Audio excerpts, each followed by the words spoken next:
I knew that when we put this title together, there'd be some people who just go, pitching, it's not my sort of thing, I just don't do all of that. And those who I had the time to answer to, I said, yeah, but we're always pitching, aren't we? And I believe that what Dean's going to share tonight is going to be really important for us to understand, because it'll be actually selling stuff like, and now give me some money, or whether it's just trying to persuade somebody that, yeah, I want in on this. And it's those influencing capabilities are what set apart those people in business who are okay from the people who are extraordinary. And I don't know what stories Dean's going to tell tonight. What I can tell you is he cannot cover the stories that he could be able to tell from the people that this guy hobnobs with at all sorts of levels. I can't think of a sphere of influence where he actually is involved. It's a long list. I'll save the details on what to do, was to elevate the key issue for us whenever we're trying to communicate, and that is, how do you show up? And some of you will be familiar with a book that I've written called Team Me and the whole archetypal model. I want to quickly introduce you to a way of thinking that can instantly cause you to change your approach in any situation. And whilst I know some of you are familiar with that material, in a way, I don't think we can hear this enough, because there's always ways in which you can say, oh, but now I've got a new situation, and how could I be approaching that differently, with a different energy, with a different focus, with a different set of questions that are going on in your mind. And so, what I'm seeking to do here is literally to invite you to discover an ancient wisdom before Dean speaks, to set the scene, to say, how are you going to show up? To tap into what really is an ancient wisdom. Nothing spooky, nothing spiritual, but it's old. It's as old as, I was going to say the hills, as old as humans have been on the earth. Some of the hills are newer than that. The Himalayas are still growing by about 12 inches a year, do you know that? But there's some rocks that are older, a lot older. So this understanding can really, really transform the way you present, because it changes the way in which you show up. And what I want to do just in this quick intro, in about 15 minutes, I'm going to try and cram it. I'll see how we do. I want to show you and give you an awareness of these archetypal characters, and then to help you to see how changing your character can help you to deliver your pitch in a different way, in a more effective way. And also to introduce you to the idea that actually being flexible is probably your greatest power. And you'll see what I mean as we go into this detail. So this word archetypes, I've used it several times already. How many of you have heard the term before, archetypes? Most, but not everybody, okay, and that's fine. It's basically just made of two parts. The arc bit and the type bit, with an E in the middle joining them. So the arc bit, you know what an arch is. When here we are at Marble Arch down the road. It's this thing that goes over and above, and you go under and through. So an arch is something that's over and above, but it's also got this sense of being ancient or old or original. So an archaeologist digs up old stuff, yeah? If it was back from the 50s, you wouldn't call it an archaeologist, you just might call him a historian or culture vulture or something, but he's not an archaeologist. It's got to be old. It's got to be really old in order to warrant the term arc, yeah? So arc, like archaic, or archive. The old books get put in the archive. So that's the old stuff, but it's also got this sense of that it's actually over us. Your arch enemy is the ultimate master enemy. I did not ask for that, did I? Time for cleansing. It's good, I know. You need to do it sometimes. You just need to do your evolution. Right, moving quickly on to types. A type, when you use a typewriter and you hit the key, you get the same letter in the same shape every single time in the same place. It's true. It's like having R2-D2 next to you. It's just drag your intellect. Somebody find the plug. Thank you. And so a type is the same thing. It's the same form that comes again and again and again. Whatever you do with it, it still comes out the same way. It's a type. It's a model. It's a pattern. It's fixed. Whereas in the old days, when you used to write, You wouldn't, even your own handwriting would look slightly different day to day. And if 2 or 3 people started putting the letter R down, you'd recognize it, but it would be different. Whereas a typewriter would give you a fixed form. So what's an archetype? Well, let's put that together. An archetype is an ancient form or a pattern that is over and above all. Carl Jung, that famous psychoanalyst, started to recognize that archetypes existed in everybody's thinking. They were kind of there from birth. People knew what these things were. It wasn't even necessarily something that was instilled by the culture. They just knew it. They got it. And he had his ideas about the collective unconscious and dumped this stuff somewhere deep inside of us. But we just recognize it. There are patterns in us that we didn't really ever have to learn. And so, because they are ancient, because they are patterns that are over and above all, and in a sense in all, they're recognized by all. This stuff works for every race, every culture, every creed, every language, across every geographical location on the planet, and probably off planet too, but that's another story. And these are 6 key archetypes that I work with. There are many archetypes. There's somebody who's written a book about 125 different archetypes. I can't remember 125 different archetypes, let alone tell you the differences between them. But I've come back to a model of 6 that's a variation of whatever else you'll see out there in the world. And we have these 6 characters. These 6 characters really do define facets of our personality, facets of our character. In a sense, although you might say, oh, I'm more that than that, we've got all of them inside of us. Every one of those characters is a part of us. And let's go through them in detail, and you'll begin to recognize bits of you in these descriptions, and you'll probably recognize some other people that you know. Some may be very close to you, and say, oh, that's rather like them. Okay, so let's quickly go through the sovereign, the king or the queen, the boss, the ruler. They're commanding, they're responsible, they're just and fair. They're the ones who set the law, and they love order and peace and prosperity. That's their business. They've got their territory, their realm. They're very aware of their area of responsibility. Then if we look at the warrior archetype, I almost don't need to describe this. And I mean, this is the point with archetypes. They are obvious characters. They're very flat in the sense that there's no real surprises. You know them, you know what they're going to do. They are mission focused. You give them something to do, they will take it, they will own it, and they will make sure it happens. And they enforce boundaries. The sovereign's the one who sets the law, but you don't see the queen running down the street saying, car stop. You know, she's got the police force to do that, okay? They're direct, they're determined, they're decisive, they're disciplined. Lots of D's, that's what they're all about. And they're loyal and they're dependable. At least if they trust you and you have their respect, they are, okay, when they're on side. And they will always finish the job. If you're a project manager, you've got to have a lot of warrior in you because you're just pressing through until the job is done, if you're a good one. So they're the action taker. Then we've got the sage. Now the sage is like the Sherlock Holmes or the Mr. Spock if you're a Trekkie. No emotion anywhere, it's just the facts. Just give me the evidence. That's logical, Captain. That's illogical, Captain, etc., etc.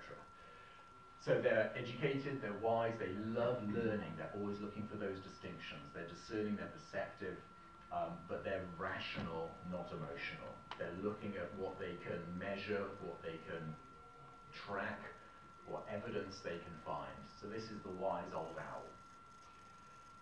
And then you've got 3 other guys, the mystic, the lover, and the jester. The mystic is the dreamy one, but they're also good innovators. So they're not just floating off the earth, although the warrior thinks they are. Warrior thinks they're just too dreamy, too nebulous. But they have a great way of transcending the current situation. Some could call that faith. It's definitely a sense of hope. And let's not just think of wishy-washy hope, or I hope something's going to happen. Real hope creates a vision inside of you of a better future. If you want to know how powerful hope is, think about fear.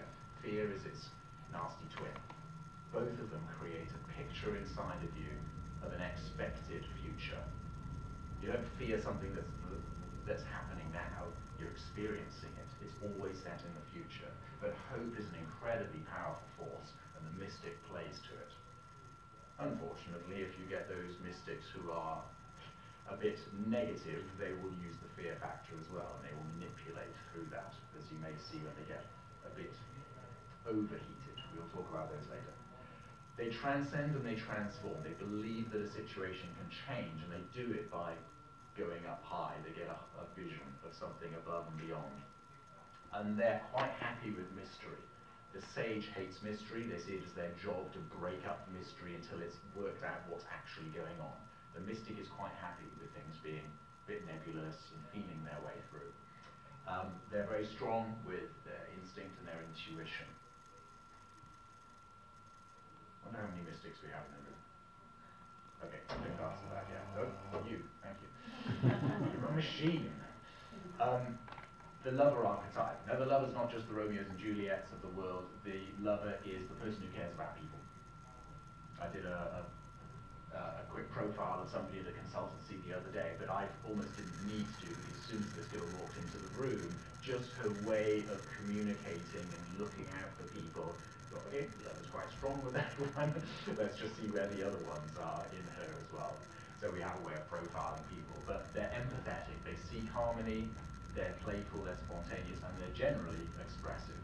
You can get shy lovers who are a bit less expressive, but they want to express. You know, if they feel the freedom to do so, they will be expressive. And then finally, we've got the jester. Now, jesters are absolutely vital.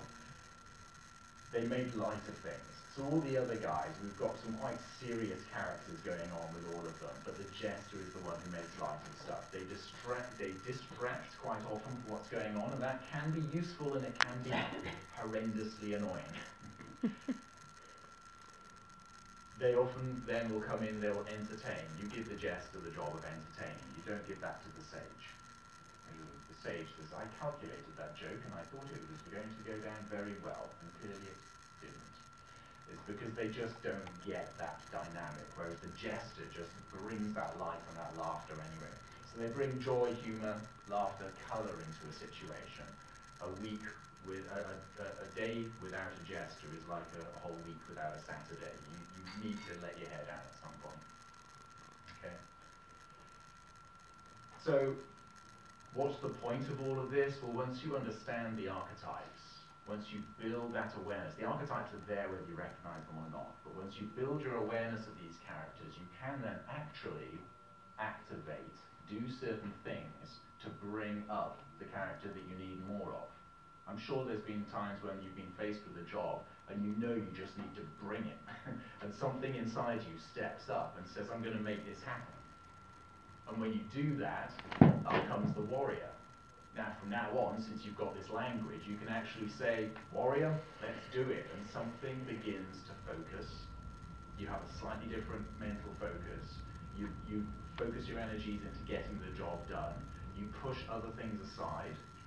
Warriors will say, just get out of my way. When they're set on their mission, they won't be focusing on what other people are thinking and feeling.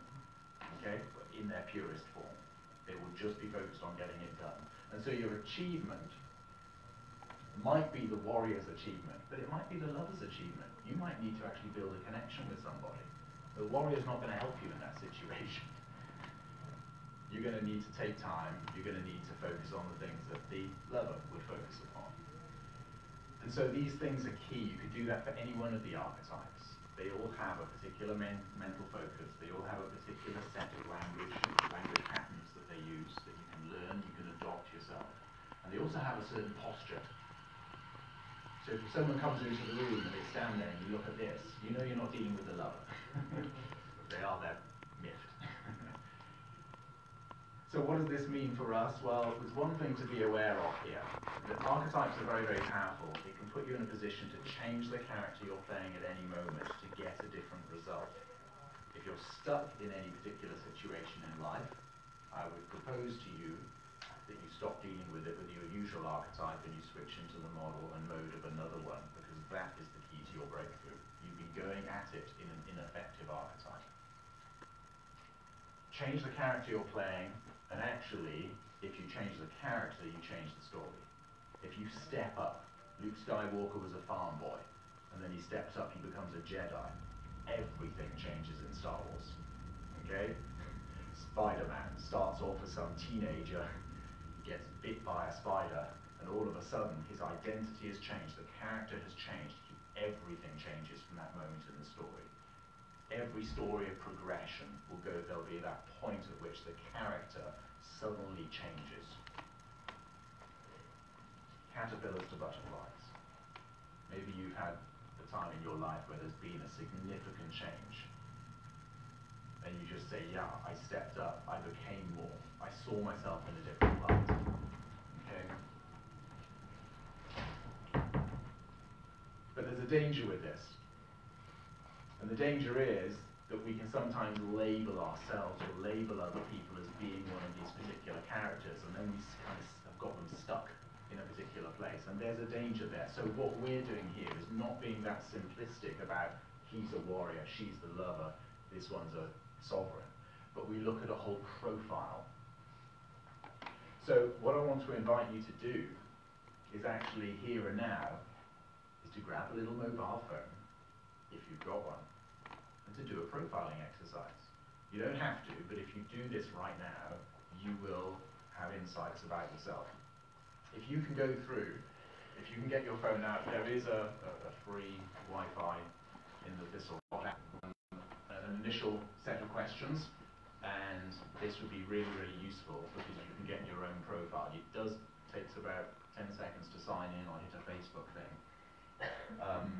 And that would be mighty useful if you do that. Whilst you're doing so, I'm not going to try and interrupt you too much, but I'm going to tell you that what's coming is essentially the app will provide you with your two strongest archetypal characters. It's not the whole story, but it'll help you to understand something about the key characters that drive you.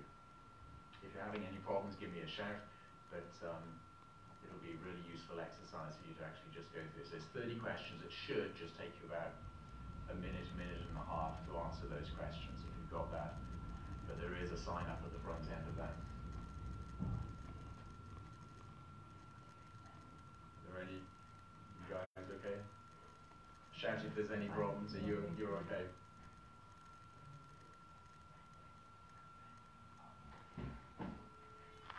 Feel free to shout, interrupt, ask a question. It should be simple enough, but there's often issues with one sort or another. Here come the cakes, just in time. Not distracting you, don't be distracted.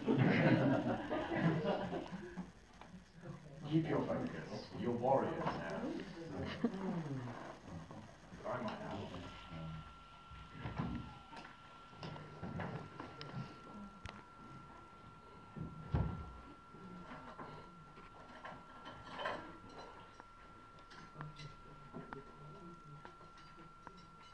Has anybody completed? You got? Okay, keep going.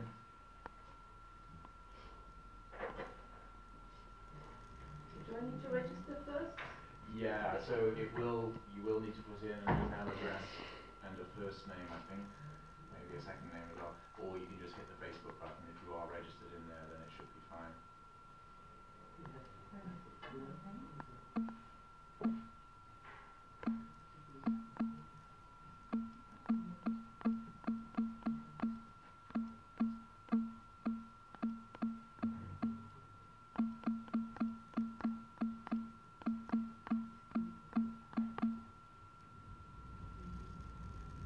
Has anybody completed? Still there? Some of the questions are easier than others, aren't they? Ooh, I don't know about that one.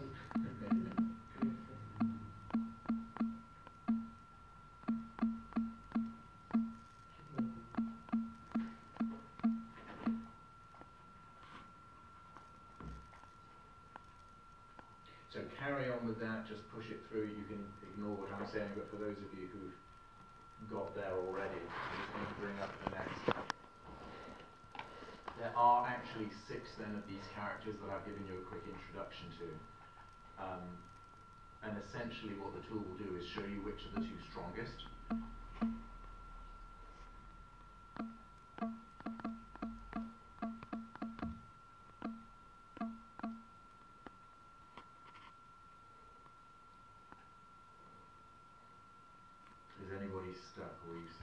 like you're all going through questions. I've done it before, so I've already got one. You've got yours already. There you go. I could try again. No, you don't. Well, yeah, you can redo it, so you know that.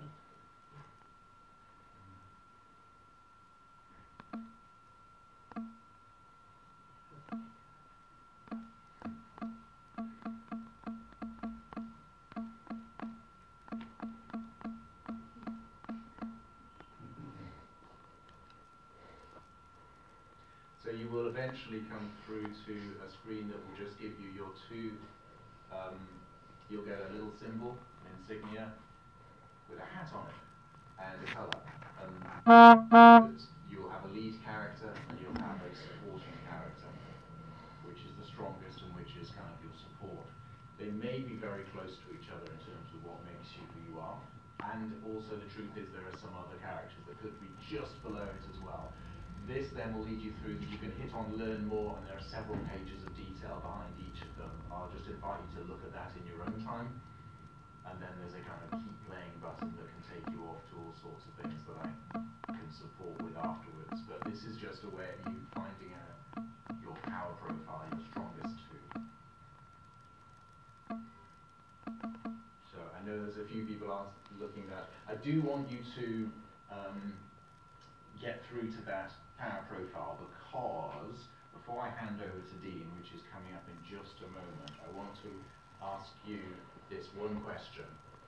Well, there's two questions. One around your lead character, and one around your supporting character. So, if you've got your lead character, if you haven't got your character, the question is, how has that character helped you in the past, being that person, being that character? How has that helped you in any situation, whether in life generally, but this is the way I do life, maybe for some of you. I don't know, for some of you it might be a bit of a surprise. For some of you might say, this machine is broken. I don't like it at all. It's insulting. We shall see. Anybody still? Who's got the power profile? You got three there? Couple, 3, 4, good. It took a while to log in for that. Okay, right. Okay. What I want you to do, carry on going through to it, please, once you've got it. And once you've got it, this is the question. I want you to tell the person next to you, find somebody you can talk to, and if you need to go into threes, that's fine as well, but tell them the answer to that question. How has your strongest character helped you in life? And just do share that amongst you, and then I'm going to be introducing you to Dean. Go for it. Which is good. I think it's good. So a lot of my clients now are struggling really turn back. I've got number 2, so that's because I carry her and I got a team, and I think the people that in my company, not my company I work for, are the biggest account, and so looking after them, building them up, encouragement and stuff like that, and things is my job. So then you will respect them and look after them. Okay. So yours is not, this is a success, but you're building into it. Okay, cool. I think I had to remember things as well, so challenging. I don't want to jump back into it anytime soon. Yes, yeah, definitely something we're going to.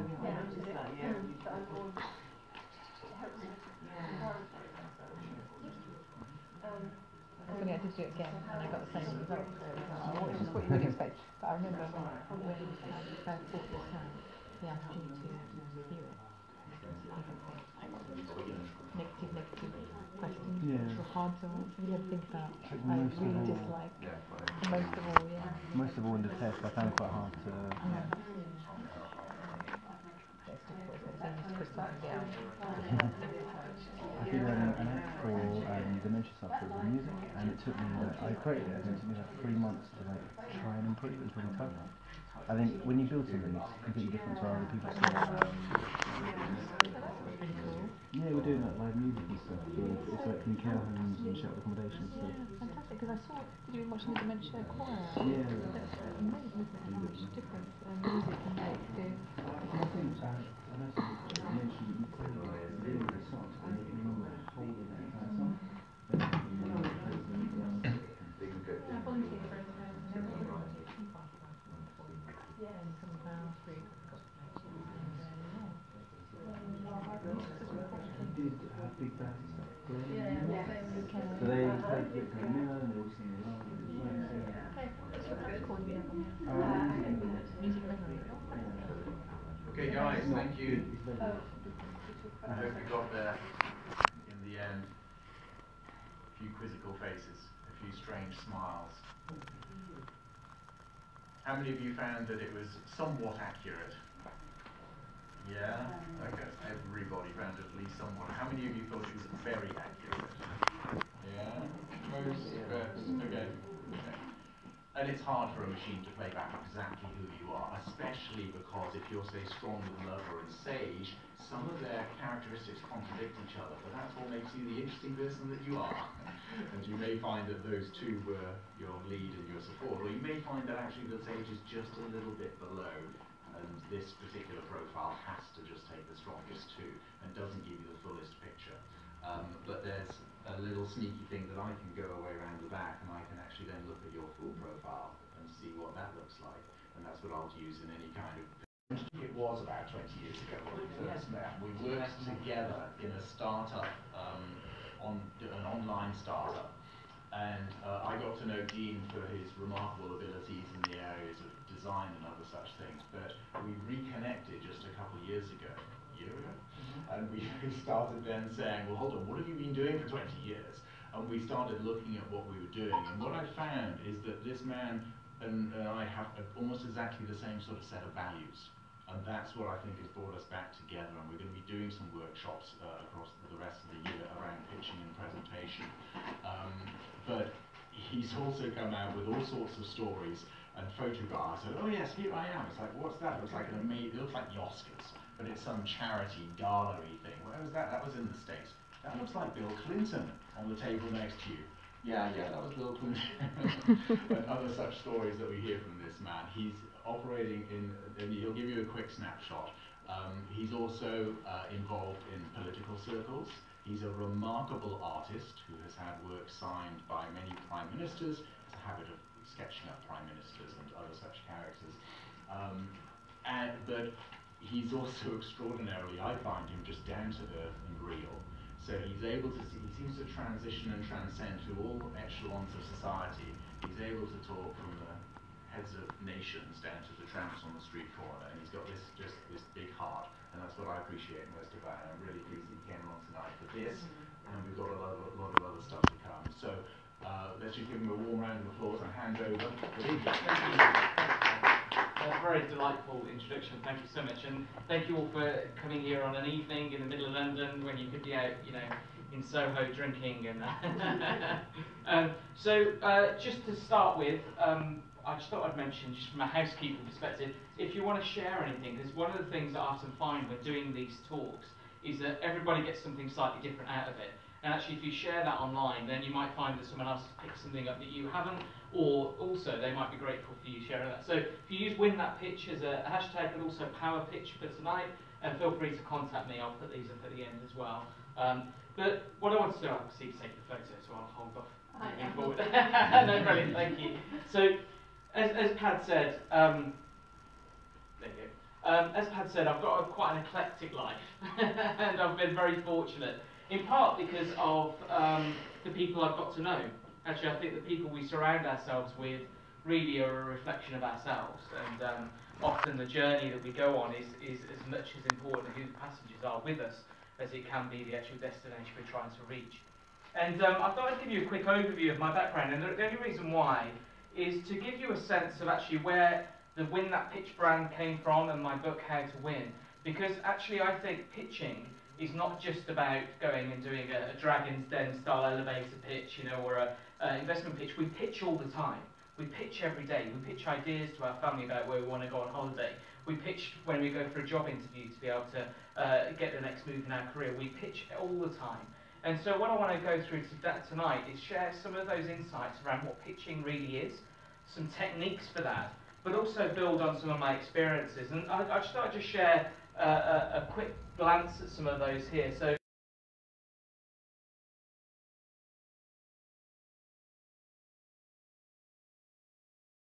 a charity auction to celebrate 100 years of women in politics. So it's actually painted her and a portrait of Emmeline Pankhurst, which was really exciting. But one of the things for me, the reason why I show it is because I think actually at the heart of a pitch, and actually in the heart of a good life, is creativity. It's not just about creativity as in can you paint, but can you look at the world differently? And I think if you look at what Pad talked about earlier, we all have our unique perspective. In fact, on his slide he had a picture of Einstein. Einstein never really considered himself to be a great thinker as such. He just looked at the world differently and was able to do that in such a way that he uncovered an previously unfathomable insights into the way that the world works. And that's because he looked at it in a different way. At school he failed most of his exams, you know. So think about that. Actually, what do you look at the world at differently from everyone else? Because that isn't something you should feel bad about because you're not like everyone else. You should feel brilliant about because it's something that's unique to you. Secondly, I wanted to mention this here. So my business is a social media partner for a thing called the Holmes Report. And the Holmes Report does events all around the world. And I've been very fortunate to go to Miami a few times, Washington last year, for their big events. And we often get to hear from really amazing big brands, big organisations, big agencies about how they pitch, but also what campaigns they're doing. And increasingly, the interesting thing that I found in the world of commerce, in the world of PR, in the world of marketing, especially when you're thinking about your organisations or your ambitions, is this concept of purpose. What's our purpose in life? And if you look at most of the big campaigns now, they're about purpose. They're about organisations finally coming to the truth that they can't just keep taking from the world, they have to give back. And that's more than just signing a cheque at the end of the year. That's actually much more about understanding what is it, what's their place in the world, and how can they use their skills to do something that adds value to the world around them. You know, whether that's education or products or whatever it might be, but actually how can we make a difference? And increasingly online you see people wanting to change the world, but very rarely do they want to change themselves. You know, they want everyone else to change. They'll rail at Brexit or whatever it might be, but actually how many of them go, well, actually, I need to make a change in this? And often pitching is about that, it's understanding your purpose, and I'll come to that in a moment. That's my book, How to Win. I'll talk about some insights from that as we go through. I'm also, for my sins, I'm a parliamentary candidate. I have been twice, so I've ran for Parliament to try and be an MP. On for the Conservative Party, you feel free to throw things, but wait till the end because we're in the evening. But that's me talking at the Conservative Party conference, and what I was talking about actually wasn't policies; it was about loneliness. And if you search for me in loneliness and Conservative Party, you'll hopefully find a video. I'm sure Pad will share that afterwards. But the reason why loneliness was so important to me, that at a conference where I really should have been talking about policies and law and campaigning, it really resonated with me when I last ran for Parliament, because I was knocking on so many doors, and every fifth or sixth door I'd knock on it, and behind it would be somebody who had no one living with them. They hadn't spoken to somebody for a long time, and they were lonely. And we talked this week about the mental health awareness and all of these things. But actually loneliness, for me, I think is a scourge on the world, and in particular in this country. And I say that in particular around pitching, because for me, communications is the most important skill we have to be able to communicate who we are, communicate with our community, and communicate more widely. And the reason why I've got this side and these pictures over here is because whilst in the UK I was knocking on doors and finding people were lonely when they were cramped in these terrace houses, wall to wall, literally meters away from people next to them. And yet I was lucky enough to go to the Philippines, and this guy here is incredible. It's one of my friends, Greg Secker, who runs Learn to Trade, if you've heard of them. And what most people don't know about Greg is that Greg actually, I've done a lot of work with him, and he is the most incredible philanthropist. And he literally, for a long story, I won't go into the details fully now, but he's literally built a village in the middle of the jungle in the Philippines to help people. He's home to 100 families. There's about 600-700 people in the Philippines who previously had nothing, that now got a roof over their head and are beginning to, as Greg puts it, go from just survive to thrive. And what I learnt from Greg and some of the works that we did together is that actually you can find the most amazing humanity sometimes in the worst situations. And this was me helping carry the roof of a blind guy who had lost everything, and we were carrying his home onto the outskirts of the village that Greg had built, so that he could be homed in a safe area whilst the rest of the buildings were being made. And so it was that area that he could walk around without the risk of damage from people who were building the buildings. But the reason why I mention this is that one of the events of this that was so powerful for me was that this was shortly after I'd been running for election. And I was in a place where people felt lonely when they were meters away from each other. And yet here I was singing Hi Ho, it's off to work we go, with a bunch of people who've lost everything, in Typhoon Haiyan 5 years ago. And it just shows the power that actually mindset, the power of community is so strong, and actually being able to bring that world together through someone like Greg, or even through yourselves, you can really make a difference. And it doesn't need to be something massive. You don't need to build a village, but sometimes you need to build a village around you of people that can really make a difference. And pitching is a bit like that, to bring it back to that conversation, and I'll explain why in a moment. And then these last two pictures here, and this one I'll focus on in a moment, but this one here is of me, which was one of the most wonderful moments. I'm actually a children's book author. Sorry to list all these random things, but I published 4 children's books, and this was me in the Philippines, in the village, reading my children's books to the kids out there. And the thing that's so amazing, and Pat talked about this earlier in terms of the archetypes, but it's about storytelling.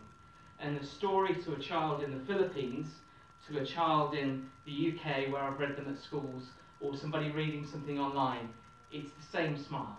There's a universal language for children around storytelling, around seeing themselves, and it's open. Yet as we get older, we often close ourselves down from that, and we don't always believe in what we're talking about. We don't always believe in ourselves. And so there's an ability there. And that's why pitching isn't just about selling something. It's about actually believing something to sell. And you have to believe in yourself to do that. So whatever businesses or startups or roles you're in, you need to be able to believe in it truly, because otherwise it will just eat away at you. And that's why some people live in areas that they can't stand because they don't want to be there. And these people were forced to be in a situation they didn't want to be in and made the best of it, thanks to a catalyst like Greg. But the story I wanted to quickly tell you before I move forward is for that image in the corner there. I was very fortunate through the work that I did with Greg that he introduced me to the Starkey Hearing Foundation. And I'm going to try not to trip as I walk over here. So the Starkey Hearing Foundation is, most people haven't heard of them, but they're the most incredible philanthropic organisation. They were asked by Bill Clinton 10 years ago, in fact 2010, if they would give away 1 million hearing aids by the end of the decade. 1 million hearing aids. Now they're a hearing company, they weren't just randomly asked. We walked up to someone on the street, will you give me 1 million hearing aids? So we went to the company, and they were already doing loads of work anyway. But he said, I'm going to set you a real challenge, 1 million hearing aids to the places in the world where children would never get to hear, where people would never have that opportunity. And they took up that challenge, and the guy who took it up is a guy called Bill Austin, who Greg introduced me to, and when I was in the Philippines, we went on this mission for a day, where I spent the day fitting hearing aids to children who otherwise would never have got to hear, which was just incredible. The reason why I put this image up is that I got to a point after doing 10 or 15 hearing aid fittings, and having that moment where children can hear their parents' voice for the first time, and their eyes light up, and then be able to speak for the first time, and be able to hear themselves and form words, or sounds at least, for the first time. I mean, it's magical. But the space we were in was probably 10, 20 times the size of this. It was outside but covered. Humidity was crazy. The heat was intense. And there was a massive crowd of people at the back, all sat there, all with their parents with kids usually. There were some older people as well, but parents with kids primarily. all waiting to get their fitting. Now they've gone through the prescription process, they don't just bring a bucket of hearing aids and say put them in, it's a whole process and follow-up and so on.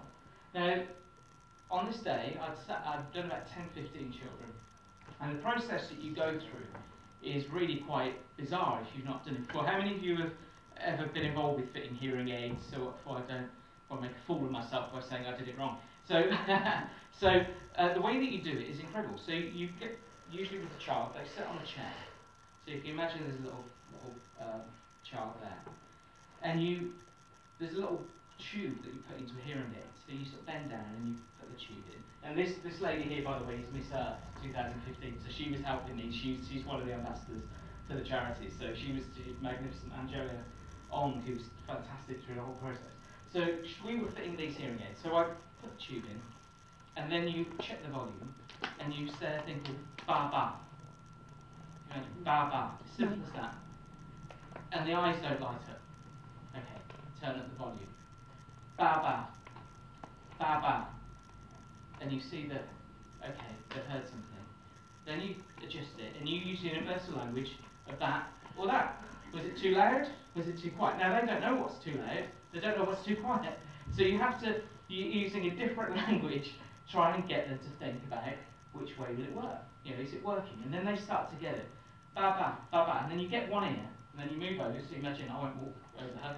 So she's sat there, and you go ba ba, ba ba, same process. And then eventually, in both ears, they're at the right level. And you see them sort of get it. And then their parent will say something to them. And in some places, people like Elton John and Lady Gaga go along and they sing to them. So the first thing they hear is some magnificent music. But in this instance, sadly with me. So and so ba ba, ba ba. So you do this. And then their parent says something, their eyes light up. So I've done that 10 times. And then after that, what you usually do is you try and get them to speak. Now the thing is, if you've never heard yourself, you don't know how to speak, because you don't know how to form the words. So the challenge is that you then get them to try and say a vowel. So ah. But the way it comes out often is they can't say it, and that's not me trying to sort of, I'm not doing a very good example of it, but you get the sense of it. But what happens is this magical moment, which for me was even more powerful than their eyes lighting up, because you have this magical moment where after they try, if they can't quite get it, you get their hand and you put it on your throat like this. Just try it yourself. Just put your hand into it and speak. Just say ah. We were sat there, and that's her mother in the corner, and we were sat there, and then I was trying to get her to speak. So did the hand thing, ah. It's like ba ba ba ba. Couldn't get it. She could not get it. So I tried, and I tried, and I tried, and I tried, and I tried, to the point that I realised, oh my gosh, I'm really probably making her feel uncomfortable. There's a strange guy from another country, you know, getting her to try and say strange things, and she couldn't get it, and you could see the intensity on her face, really trying. You know, she so wanted to be able to say it. She'd sat at the back of the room, watching all of these other children come up to the front, get fitted, say a word, have everyone clap them, and go off. And she couldn't do it. And the failing, I felt, was in me, not her. Perhaps I was doing something wrong. And Bill Austin, who's this amazing billionaire, I was thinking he looks a bit like Doctor Who if he'd been American in the 70s. He's like this amazing godlike creature. And he came over to me and he said, give her a few moments. He said, fill out this prescription, which I had no idea what I was doing. So I got a pen and pretended to write. And Rosemary sat in the chair. And so I was stood over here, if you imagine, sort of watching her just to make sure she was okay. And after a few moments, she got up and she walked over to her mom. And my heart sank. It was as if someone had just took my heart, thrown it into the ocean like a stone, and it was sinking and sinking and sinking and sinking. Because I thought, you know what, I failed her. And I feel it even now, you know, I even get the tingles. And so she stood up. She walked over to her mum. And I thought, oh my gosh, Dean, you've done that so wrong. What if you know, she didn't get her moment. And I felt awful. And you can tell I've been crying from that picture, red-faced British guy, you know, with tears rolling down. She looked perfect with her makeup, and there's me, you know, red and bloated and all right. So anyway, she goes over to her mum, and I was like, what do I do? Do I try and get her to try again? What have I done wrong? I hope I haven't upset her, you know, this is her moment and she's not had it. She goes over to her mum, and her mother does what all mothers do, and any parent does, to be fair. She looked down at her daughter and reassuringly put her hand on her shoulder. And she just looked at her as if to say, it's okay. It's okay. Because for me, even now, I won't put it. It's okay. And I just sat watching this in slow motion. And then she looked up at her mum, and she'd really been trying, you know, mama, She couldn't get it. And then she looked up at her mum, just imagine this, and crystal clear, she said, mama. And even now, it chokes me up. She said mummy for the first time. And that was what she'd been trying to say. I hadn't realised it in my mind that it wasn't that she didn't want to say she didn't want to say baba, she wanted to say mummy in Filipino. And I burst into tears and broke me for a few hours actually, even though I carried on. And it still does to this day, because the reason why I tell that story when we're talking about pitching is that when you think about it, pitching is about communication. But what we often try and do is communicate too much. In that instance, the power of that one word, 4 letters, M-A-M-A, mama, changed her life forever. It's a memory I will have till the day I die. And it changed her mother's life forever. 4 letters. Now, when you think about pitching, when you think about the work that you do, when you think about why you do it, don't think about all the billions of things. Just think about the purity of what is it that you really want to do, what is it you really want to sell, but also what difference are you making to them by them buying your product or your service or you if it's for a job interview. What is it that you're making a difference about? Because that's what the pitch is. The pitch isn't Dragon's Den, give us a pile of money from your desk. It's that moment of just absolute, utter joy that you've been able to change someone's life in whatever way that is.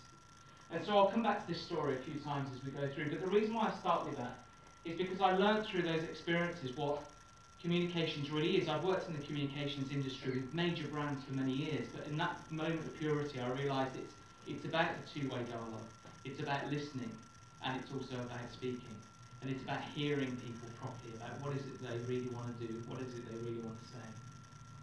And so, on a more business-like sense, sorry, I should have given that Kleenex before. Sorry for making some of you cry. But am I already at 10 minutes? Oh my gosh. Sorry, I spent far too long on that. But we'll cover the rest of it as we go through. But the reason why I say that is for the reasons I've just mentioned, but also, it's also to think about what is a pitch. Now, a pitch for me, I've learned over the years, is these 3 components. It's your brand value. So what is it about you that's unique? It's about storytelling. How do you tell that story with authenticity, with engagement, with trust? And it's about sales. Or you could change that for call to action. You know, what are you going to get somebody to do? And that's about converting into customers, or getting somebody to change their mind or their behaviour about what you're doing. And the reason why that's so important is that you have to start to think then, what is it that you're actually trying to achieve here? So if you think about this for yourselves, and how many of you have got businesses? Okay, and how many of you want to start a business? Okay, how many of you want to be millionaires? Not everyone put their hands up, that's brilliant. I've met many, and actually they're not always as happy as they look on Instagram, so actually you need to find yourself before you find your riches. But, you know, brand values. So when you think about what you do or what you want to do, you know, what are your brand values? What's unique about you? What is it unique about your product or your idea or your thinking or your approach that is absolutely you and not somebody else? Because that's what will help you get up in the morning to keep trying to sell it, keep trying to do what you do. What's the story you tell about that? Why did you get to that point? Why did you leave a big job or a successful job or a successful career or a job you hate to go and set up a business? Or why do you want to do that? What do you want to do with that? And the sales bit, really, and this is one of the things that Greg taught me actually, was that sales, what most people get wrong with sales, because they think sales is trying to push something onto somebody.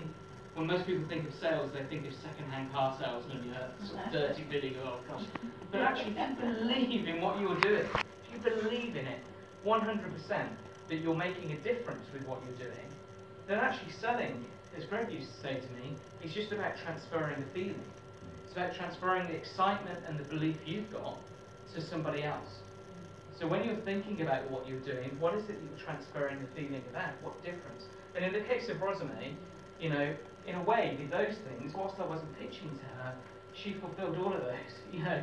And because if you think there was an authenticity there about why she was there, about who she was, the storytelling aspects of what difference it made, because it meant she would no longer be bullied, or at least reduce that, but also the conversion there to her mother was getting her on side and believing in that. So what is your pitch worth? Well, think about that not just in terms of monetary value, but what's it worth long term?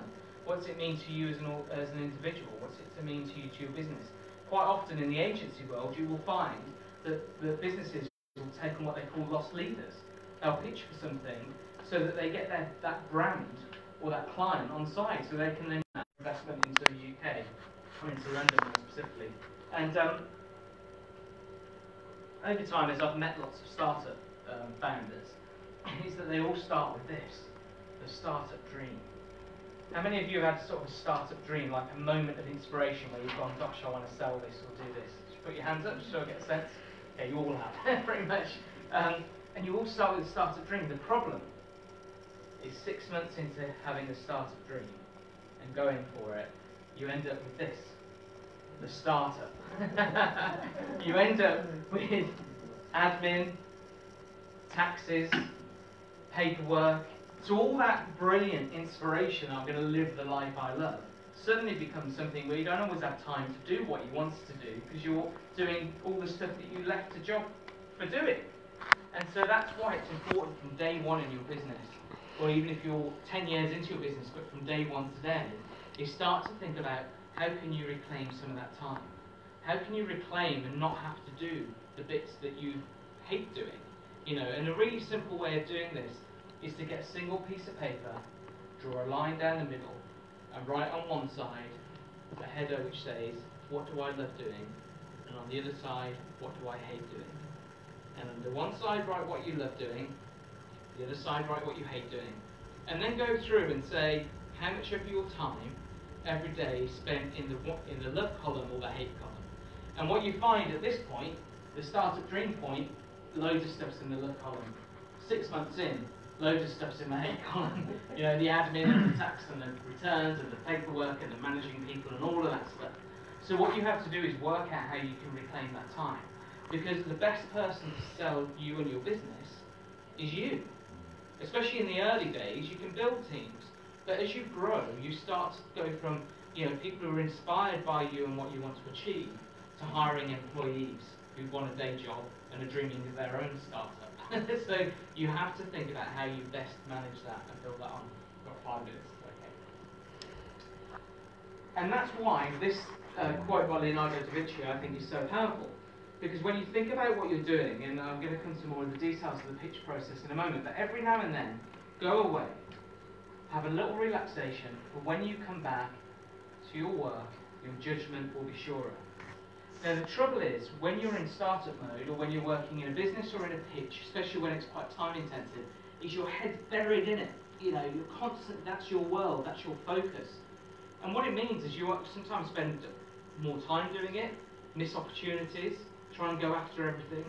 And so you have to sometimes force yourself to stand back, try not to strip over, stand back and look at what's going on in the world around you. Look at what the real opportunities are, and I'll explain why I say that in a moment.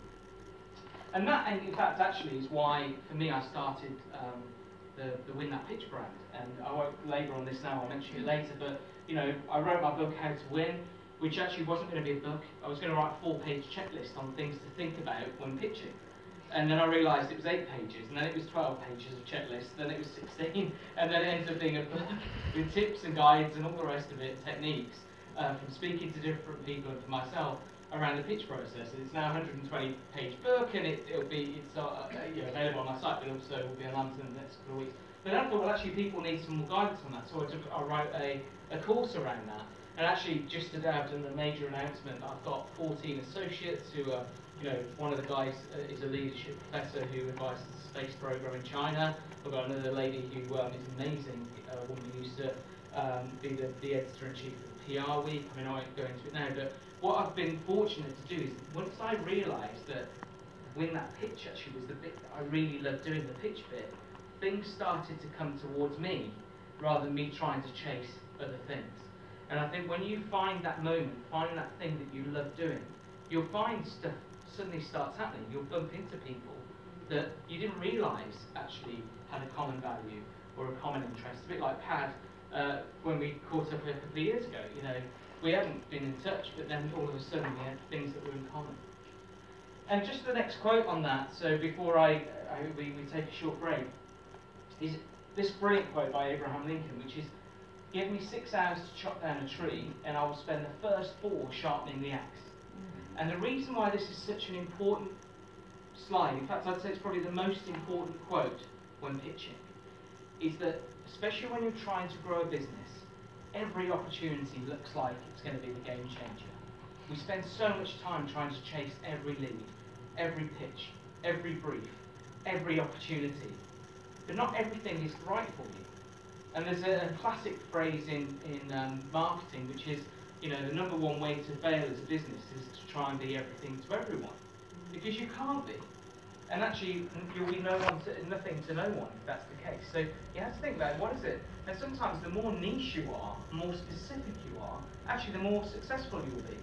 Because whatever you do, you'll find there'll be thousands of people around the world who probably love that too. You know, so you have to think about who your target audience is, but when you're pitching, you have to really think about how can you prepare for it. And that often comes down to the briefing process. And so within the guide, I started to identify what are the sort of questions you need to ask when you're developing a brief or identifying what the client really wants.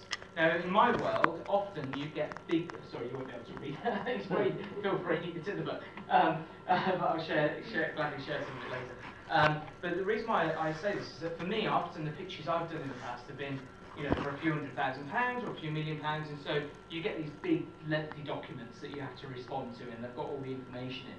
But actually, the principles are the same whether it's a small project or a huge project. You need to know questions like, or answers to questions like, why are they putting this out to brief? Why does the customer want what you're doing? Have they got someone that they're already buying it from and they've let them down? Or is it because it's something new to them? What are their expectations? When would they want it by? What sort of customer service are they expecting? What are their expectations? You have to really think about these sorts of details. Because actually, if you understand and get into the mindset of who you're selling to, it's much easier to then understand whether you're a good fit, whether you're likely to win. Because often, especially when you're going after big projects, you know, in the agency world and in a lot of businesses, you know, the client doesn't actually want to hire a new agency. They have to go through procurement every 5 years, and so they're forced to go out to tender, and you'll never win it. So you have to ask questions before you start wasting time. Because even Warren Buffett is one of the richest men in the world, one of the most successful investors in the world. He has a quote which is that for him, you know, the most precious thing is time. It's the only thing he can't buy. He can buy a yacht, cars, hotels, whatever he wanted. The only thing he cannot buy is time. And you have to think about that for yourselves. How are you carving up and balancing your time so you can focus on the things you really love doing, and you'll find that that's the more powerful thing. I'm just running out, so I think we're gonna, while you mull over those questions, we'll have a short break. There's nice cakes here, and then we'll go on and I'll take the session forward. Excellent, thank you. Thank you, Dean. We'll have 10 minutes. Yes, cake and coffees, and yeah, then we'll come on back for another half-hour blitz at the end. But hopefully, I'm getting loads of stuff out of that. Are you too? Yes. Thank you, Dean. Eat cake. Drink coffee. Excellent, thank you. Thank you so much. I'm trying not to do spoilers. Thank you.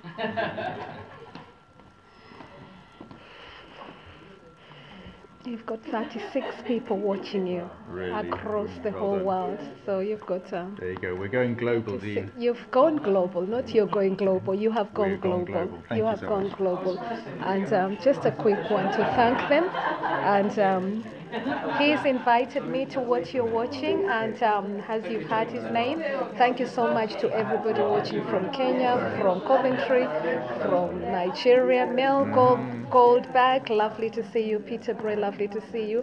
And is there something that you'd like to inspire them? And thank you so much. He invited me here, so I'm honored. I just met him last 2 weeks, I think, maybe, or a week, and I'm so inspired that I thought, being me, I love abundance, I love sharing, and this is a good example of sharing. And thank you so much to everyone who is joining. We are delighted, 36 of you, so just appreciating every single one of you. And to keep this video, it's also been recorded professionally, so look out for the professional version. But I'm really inspired. I've learned quite a lot, and I tell you what, I'm humbled, and many thanks for considering to invite me.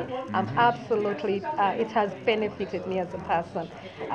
So just thanking everyone who, somebody from Fiji as well, Elda Lebang from Fiji, Darren all the way in Wales, I believe, Osefo Jalo. I know you're back from Sierra Leone, many thanks.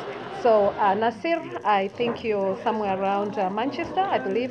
Komiako Wanyambura, thank you so much from Kenya. Moses Dale from Kenya, lovely to see you. Osushi, I believe you're from Nigeria, many thanks for joining in. Rod Hopkins, lovely to see you. Tarol Embley, I've mentioned you. And of course, Elder Lebang, all the way from Fiji, we love you. Ola TJ, we thank you so much.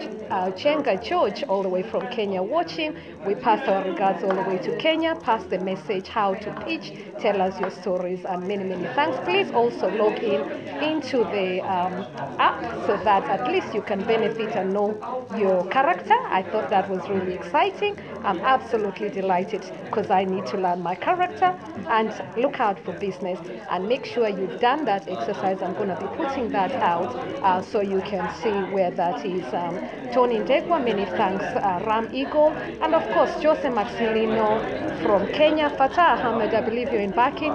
Sarah Okello, I believe you're somewhere, but welcome as well. Peter Bray, always lovely to see you. Mel Gobson, sports and promotes diversity. We love you for the work that you do, and I really love you all. David Montana, and of course Molly Kerich, all the way from Kenya, we love you as well. Kenya joining us, of course Reverend George Agui, all the way in London, many thanks for that. Bishop T. Evans, we thank you for joining in. Ricky Totman, all the way in Tottenham, we love you. Flora Langat, Kenya, and of course Opung, we love you all, and I hope you're back from Nigeria as well. Many thanks. Patrick C. and Pili Mira, Duncan Buchanan, and Parish Councillor Omolola Oyeusi, Mwali, Michael. I believe we've hit over 40. Shiro Esther and Tim Okello. Samuel Dinsey, we're waving you back. And thank you so much. You've gone global. I love you all. And so in Kenya. Thank you. Guys, I really appreciate you joining tonight and just seeing what's going on here. We had a wonderful speaker, Dean. Of course, I spoke at the beginning part of that, if you got to see any of it. But it's, wonderful if you can just discover all the goodies that are inside of you, essentially. I talk a lot about the archetypal characters. Every one of us has got remarkably strong character traits that we can call upon in order to really get those breakthroughs in our lives. Every one of us has challenges. Every one of us finds ourselves stuck in one place or another. And these archetypes that you can access with teamme.app, that just gives you a little insight into what makes you who you are, what makes you tick, what makes you do life the way that you do life, and helps you to see what are those strong keys that you've got. There's a later edition which will show you where you need to work on things, because leaders are the people who are willing to do whatever it takes, even if it's not their strongest trait. But usually your first step to success will be to take what is already strong and make use of it. Put that into action. If you're strong with a warrior, then really be that warrior. If you're strong with a lover, then really be that lover. So those are the different characters. We've got 6 key characters to learn from, and we can always be exploring ourselves to greater levels of depth with these characters, which is why I'm so passionate about this. And it's just a wonderful message to be able to take out to the world. But if you find that out for yourself, you can do that free online. Discover more about yourself that way. But then there are courses and all sorts that can help you go deeper to fill in those gaps, because I find, for me, it's the sage. I really have to work hard on the sage. I'm sage when I study certain things, but you get me talking about my finances, and it's the area I struggle with. I need accountants. I have a money coach. I need people to support me because I'm not strong in that area. But I know that my leadership will be limited if I don't get a handle on that. It doesn't mean I will be the world's best accountant. I'm not made for that. But I realize that there are areas of my life I need to work upon. So that's one of the ones which is key for me. And for you, there'll be areas of weakness too there that need to be worked on. That's no shame in that. We just say we're built a certain way. We've developed a certain way. And it's good for us if we're going to move into leadership in any areas of our life, even if it's just leadership in our family, or if it's leadership in our community, or in our church, or our community, or in our place of work, or even in the nation. Thank you. Those would be key things. You got me on my favorite subject. I could telling talk for you, hours about and this I stuff. tell you what, you've just had him. And you know what, I'm blessed. I'm from the faith. I'm blessed just to have met you. And this has really inspired a lot of people. I think this room is full up with your audience as well. I believe that we've reached out international, globally. Please, please, please follow him. What is the hashtag, please? So if you want to find me, you find me on Facebook under the name PadPax. You'll find me there. But there's Team Me is the name of the brand. So teamme.com will get you through to the website, or teamme.app is the profiling tool. But if you want to find any other details, yeah, Team Me and Pad, P-A-D, and that will usually you'll find me there somewhere. And of course, the other speaker? So the other speaker is called Dean Russell. Tonight we're working with the hashtag of hashtag Power Pitch, and this is some of the keys that Dean is talking about tonight. I've known him for 20 years, but he's a good old wonderful friend. And I love the work that they've done. That was really an inspiring story. Osifo, we've got a very good storyteller here. I believe you watched that. That is really powerful. Many, many thanks for changing children's life. I really love somebody who's got gratitude, and I thank him for the work that he's done. Yeah, thank he's you. doing amazing stuff. Anyway, great to have you guys And follow us tonight. Thank Cheers. you so much. Thank you. Speak soon. Thank you. So, you've just heard from them, both of them, so I thought I should just bring you live here. So thank you so much, Margaret Twist, for joining in, and of course Samuel Dinsey and Tim Okello. Lovely to see you all. We are on break, so I hope you follow it all the way through, and I hope you've enjoyed watching it. I'm sitting at the back, so I was not able to really make it really loud, but I hope you've captured something, and that's just me. I love sharing. And of course, I'm due to launch some of the work and product that I sell, so watch out for that. And you can also follow me at JNM1000, at JNM1000. And of course, subscribe to my YouTube as well, which is Juliet Mahapila. Juliet Mahapila. If you've not subscribed to my YouTube channel, please do that. Please do subscribe to my channel, which is Juliet, just like in Juliet, Mahapila, Makhapila. Thank you so much for everybody who is joined. I hope you're enjoying, and I hope you're also discovering your purpose, which is what I do as well. Thank you. Let me just do my network, and I'm just going to put my phone somewhere, so as you wait, please bear with me.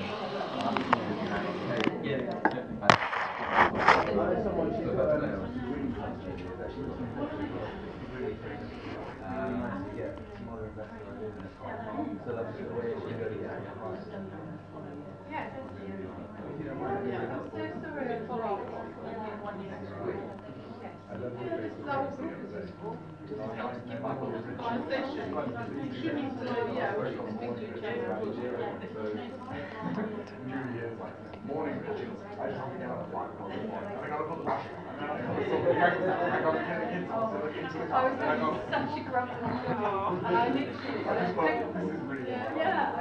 I'll just make a cup of tea for myself. I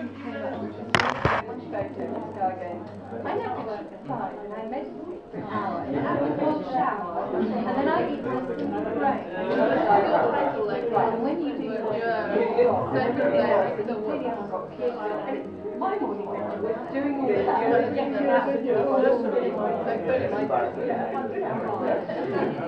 It was like being at surreal. I was 30 posts up, like an equal rock.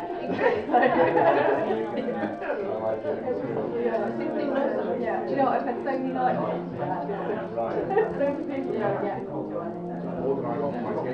It's like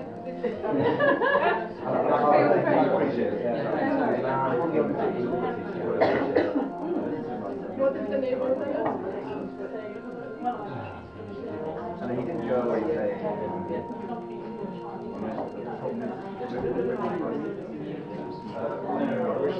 this is just because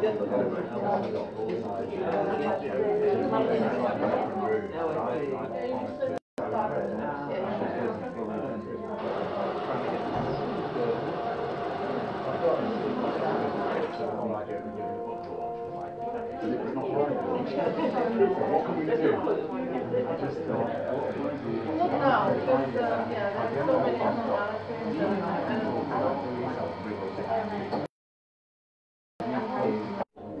I was on the wrong train.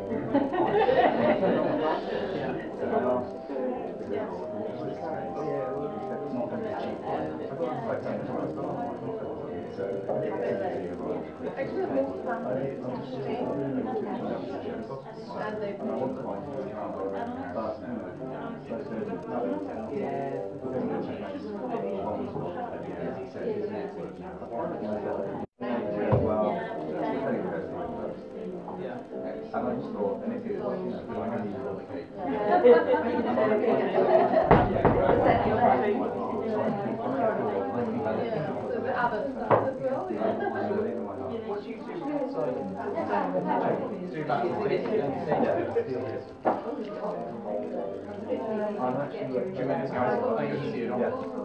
Sorry, everyone.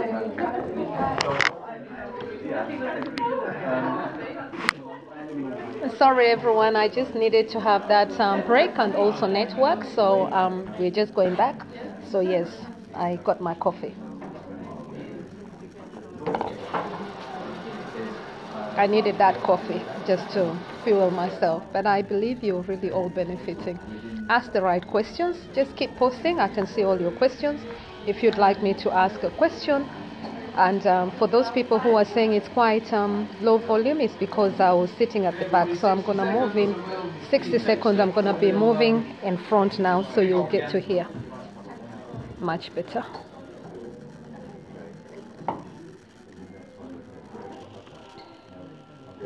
Thank you so much for everybody joining. So it's 60 seconds, so we're back now. Thank you.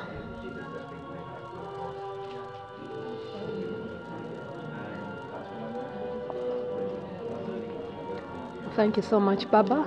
Thank you so much, Alfred. And of course, Aremurin. Thank you. We welcome you. And Samuel, we welcome you. Joyce Mboro, we welcome you. Margaret Twist, we welcome you as well.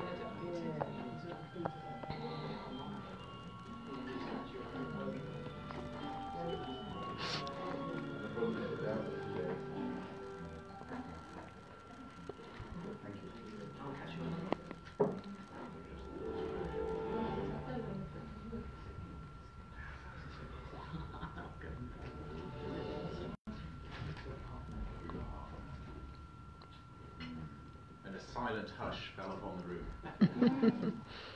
Excellent, an expectant hush. So, I'm just going to hand it back over to Dean. I'll have a few final words to say at the end, and then we're going to try and allow a little bit of time. We do need to clear out to 9 o'clock tonight, actually out of the room, to honour and respect the timing that we've been given. But thank you, Elsa, for the opportunity to speak. And it's been lovely to meet up with you all.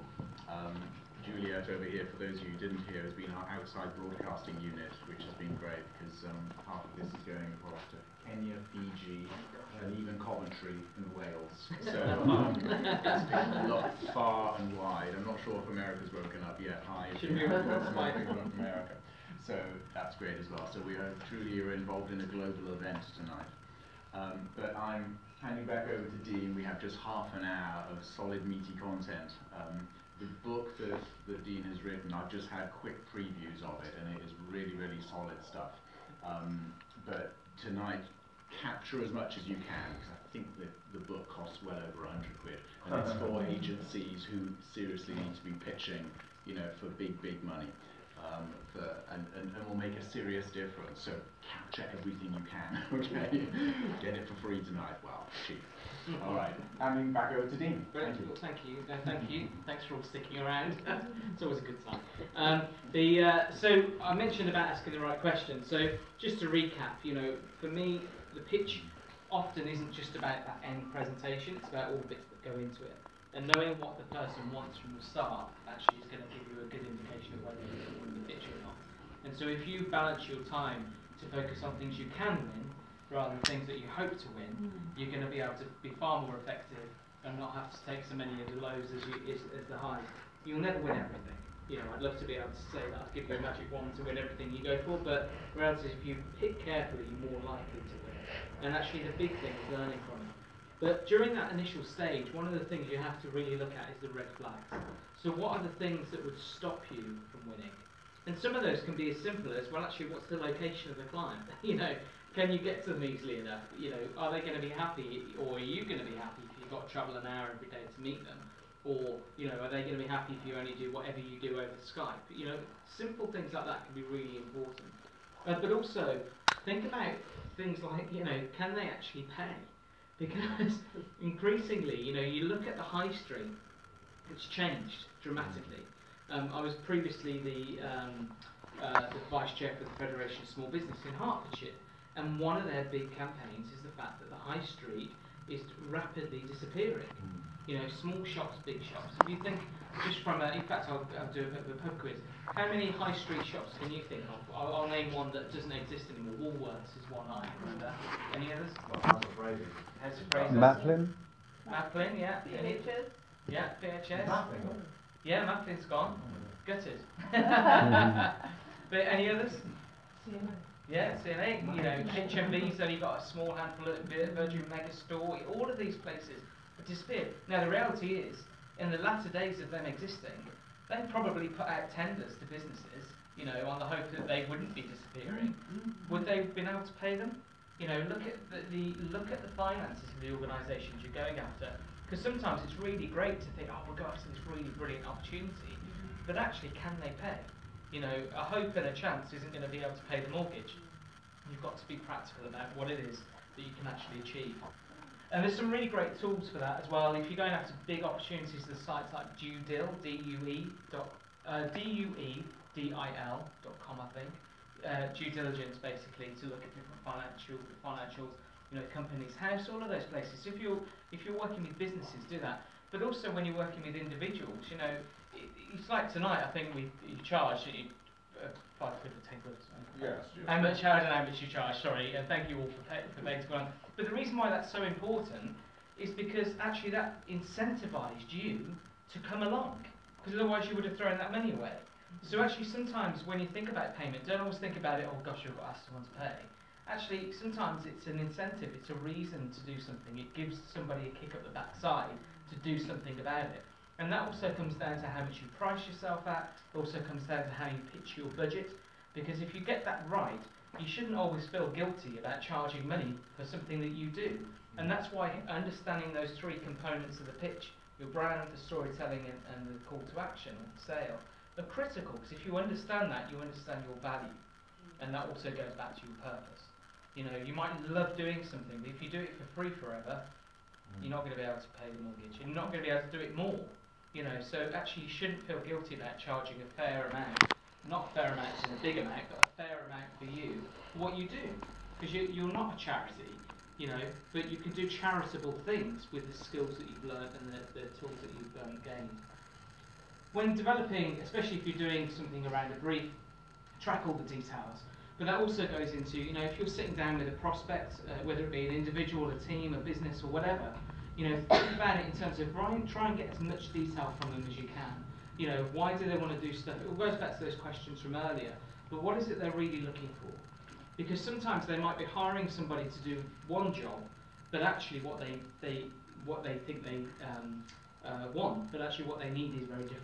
You know, if somebody goes and hires a painter to paint a nursery in their home because they're having a young child, they're not really paying them to paint, you know, because that's part of it. They can hire anyone.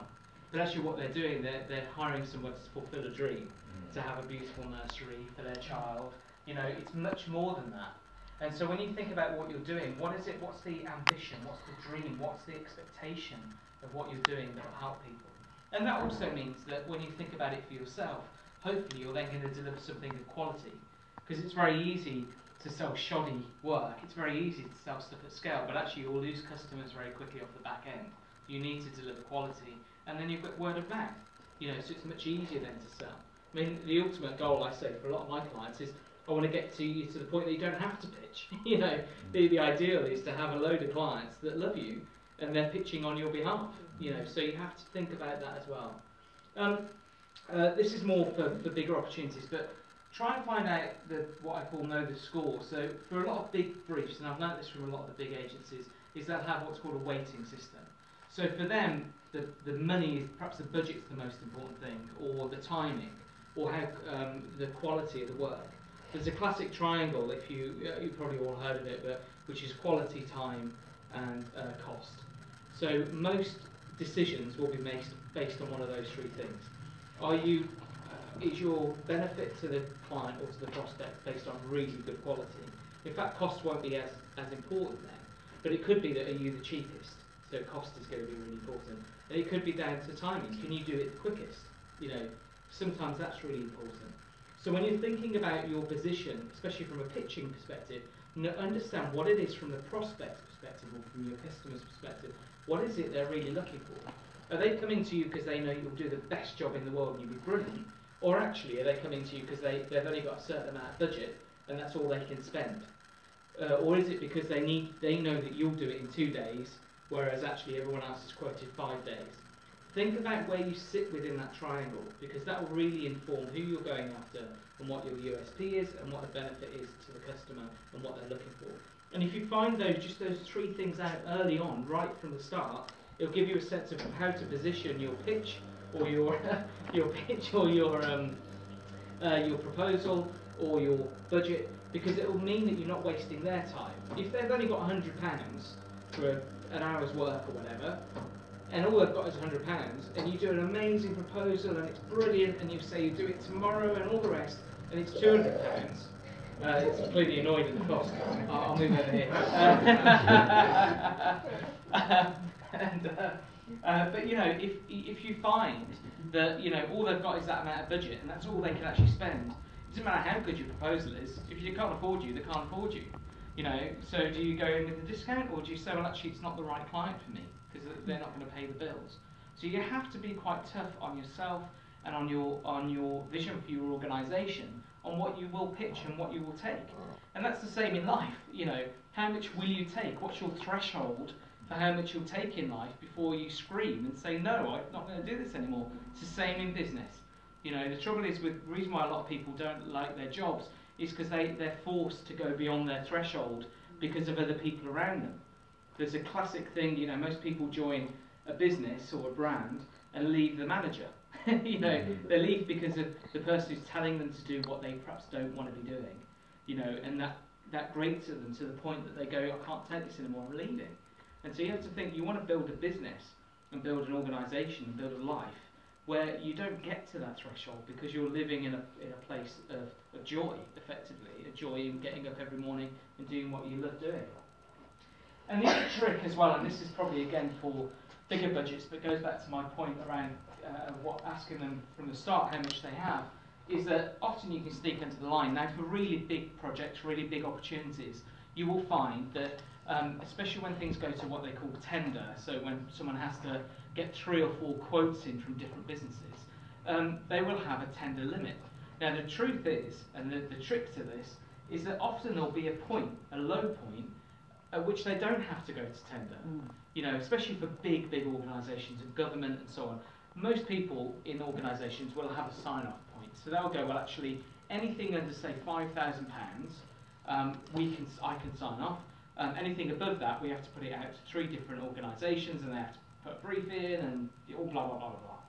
Now, the reality is, if you know from day one and ask them, is there a threshold at which point you don't have to go to tender, you might be able to just say, well, actually, we can sneak under the line and come in at 9,500 and actually save ourselves weeks and weeks worth of work pitching for something we might not win. So you have to think about that and really try and think about, you know, ask those questions. And that's the same for any walk of life. It could be that, you know, it's a no-brainer for somebody to hire you right this moment because the price is right. You know, without getting all Bruce Forsyth on us, but you know, you've got to think about that. And that means really it's about doing your research. You've got to understand the market, you have to understand who else is out there. And often what people do when they're doing research around their own organisation or around what they're doing, they do work on competitor analysis. They look at who else is out there doing the same thing. But you also need to do what I call comparator analysis. What other things could they do other than what you're doing? They could do nothing. The person who painting the nursery, as an example, they could paint it themselves. They don't have to go out to a professional painter to do it. You know, they could hire one of their family to do it. There's lots of other options, and it's the same for any brand. If you understand your audience and understand what they're really looking for, it's really powerful. But the other bit with doing research, especially around comparators and competitors, is understand their needs and understand their audiences. Who are they targeting? Who are they trying to win? What campaigns have they done that have been successful? You don't have to reinvent the wheel every time. You know, and that's the biggest challenge for a lot of startups. They believe they're so unique, no one else has ever done this before. Well, that's nonsense. Everyone has sold something. Every big business has spent millions of pounds in research, and that's why they've done their ads in a certain way. That's why they do their products in a certain way. So whatever field you're in, and I'll say this to the people on the Facebook Live or whatever as well, you know, whatever field you're in, think about other people that are doing similar things to similar audiences and learn from what they've done. You know, if you're going to start a pop company and sell pop in a can, look at Coca-Cola, look at Pepsi, look at Tango, look at all those and say, well, actually, what have they done that's been so successful? Because actually, they will have spent millions of pounds on research that you don't need to if you can copy what they've done. Plagiarism isn't such a bad thing. You know, as long as you're not doing an exam, actually plagiarism is a really wonderful form of flattery, you know, to copy and look to see what else people have done. And that goes back to how you present yourself on your website, it goes to how you pitch, it goes to how you talk and the language that you use. Because familiarity when pitching is critical. And the research bit is all about familiarity. Understanding what else is out there and who else is out there that does similar things, you can talk a similar language around, but do it in a way that you can bring something new. Does that make sense? Okay, great. And just on that, if you're doing stuff within, you know, a space where you have to do research, thinkwithgoogle.com is a brilliant site, has loads of statistics and loads of insights, and also marketingcharts.com. So they won't work for everyone, and it's often US-centric, but you know, if you need some stats and some proof points, do it. You know, whether it's for a business plan or whether it's for a pitch, or whether it's just to see what else is out there, it's really powerful. And within that, also think about the language. So when I talk about familiarity, what language are these people using? So not French or German, but you know, what's the terminology? But in particular, when talking about budgets, what are they used to hearing, and what are they used to hearing in terms of measurement? What are their measures of success? If they say, the measure of success for us, if you say working on a campaign, the measure of success for us is that we sell 1% more products globally, which would be a huge lift for many businesses, but 1% more globally. And you go in and go to them and say, you know what, we can reduce your costs by 10%. Now to you, you might go, that's brilliant, because you know, we've done a better job, we've reduced your cost by 10%. And they might love that. But actually what they asked you to do was increase their sales by 1% globally. So you need to recognise that. And that doesn't matter what you're doing, you have to think about what is it and why is it they've come to you and what's their measure of success. That painter that I mentioned for the nursery, they might have painted that nursery beautifully, but they painted it pink and they wanted it blue. You know, it's still painted beautifully, they still did the same job, but the measure of success has been missed because that wasn't what the client wanted. And that's so true with pitching. So often people get carried away with what they can do, they forget what they've been asked to do. And so that's why understanding the brief and referring back to that, refer back to your notes, refer back to what people are looking for every single time. And that also goes down to the details. Now this is one more so when you do a lot of proposals and a lot of content. Proposals often is the point that a lot of sales work finishes, not everyone goes to pitch. But just as an example, the reason why I put check your template is because actually a lot of organisations reuse the same documents, their sales documents or the budgets documents or whatever. And I know it's a really silly thing, but so often things get missed, like leaving former clients' names in the document properties or in the footer. Believe me, I've seen it many a time. But also really understanding, you know, what is it? What's the detail that they're looking for? How do they want you presented? If they say we want it in a PowerPoint document or a PDF, and you send it in a Word document, you know, you've missed the mark. And you might think, well, that's crazy. It's just detail. The content's still there, budget. But actually, increasingly, especially if you go to bigger organisations, it becomes more important. Just a quick horror story for you. I was involved, well actually it wasn't me, it was one of my colleagues at an agency I worked at a few years ago. We had an opportunity that was worth probably £500,000, a lot of money. It was for a government contract. The team had spent 18 months working with the prospect, helping them write their brief, doing workshops around their strategy. It was a shoo-in for us, effectively, to at least get to the pitch stage and probably win it. Now the guys had done this beautifully. It was for a web project or digital project. Beautiful, probably a 200-300 pages proposal, printed it, beautiful designs in there, mock-ups, all the rest of it, absolutely amazing. And they sent it to the client, they'd got it in on time, they'd sent an electronic copy, a physical copy, all nicely bound, got it to the client. Now the person at the agency who had the closest relationship phoned them about 2 days after the deadline and said, look, we saw that you got it on time, we've got the receipt, blah, blah, blah, what's the next stage now? You know, really looking forward to it. And the person on the other end of the line said, I don't know how to tell you this. I'm really sorry, but you're not going through. And my colleague said, well, I don't understand. Why not? I thought we pretty much wrote the brief for you. What the hell? You know, how can we not go through? And they weren't rude about it, but they were like, we just don't understand. Did we do something wrong? Did it get delivered to the wrong address? And they said, well, actually, for this government contract, procurement is involved. So that's often the bit which is very much the sort of back-end piece within the organisation, the tick boxes, effectively, to check that everything's been followed correctly. And they said, we're really sorry, but procurement has been involved, and there was a little detail in the brief that you may have missed. And in that detail, it said that on the back of your proposal, because this is going to form part of our contract, it had to have been signed by 2 directors. And it had been missed, hadn't been signed, they didn't get through. So as silly as these things sound, check your details, ask what's being looked for, make sure you cover all bases. And that's just one example of many that I could give you. One of the things as well is often when presenting as well as pitching, you know, understanding who you're presenting and pitching to. You know, thankfully Pad, before I came here today, told me the layout of the room, you know, how many people were here, some of your names, so I knew what sort of the scenario was going to be like. But if I'd walked in here and there were 3,000 of you, or 6 of you, you know, all sat in one table, it would have been a different dynamic. And so actually trying to understand who you're pitching to, who you're presenting to, will give you more confidence in what you're doing, but also make it more familiar.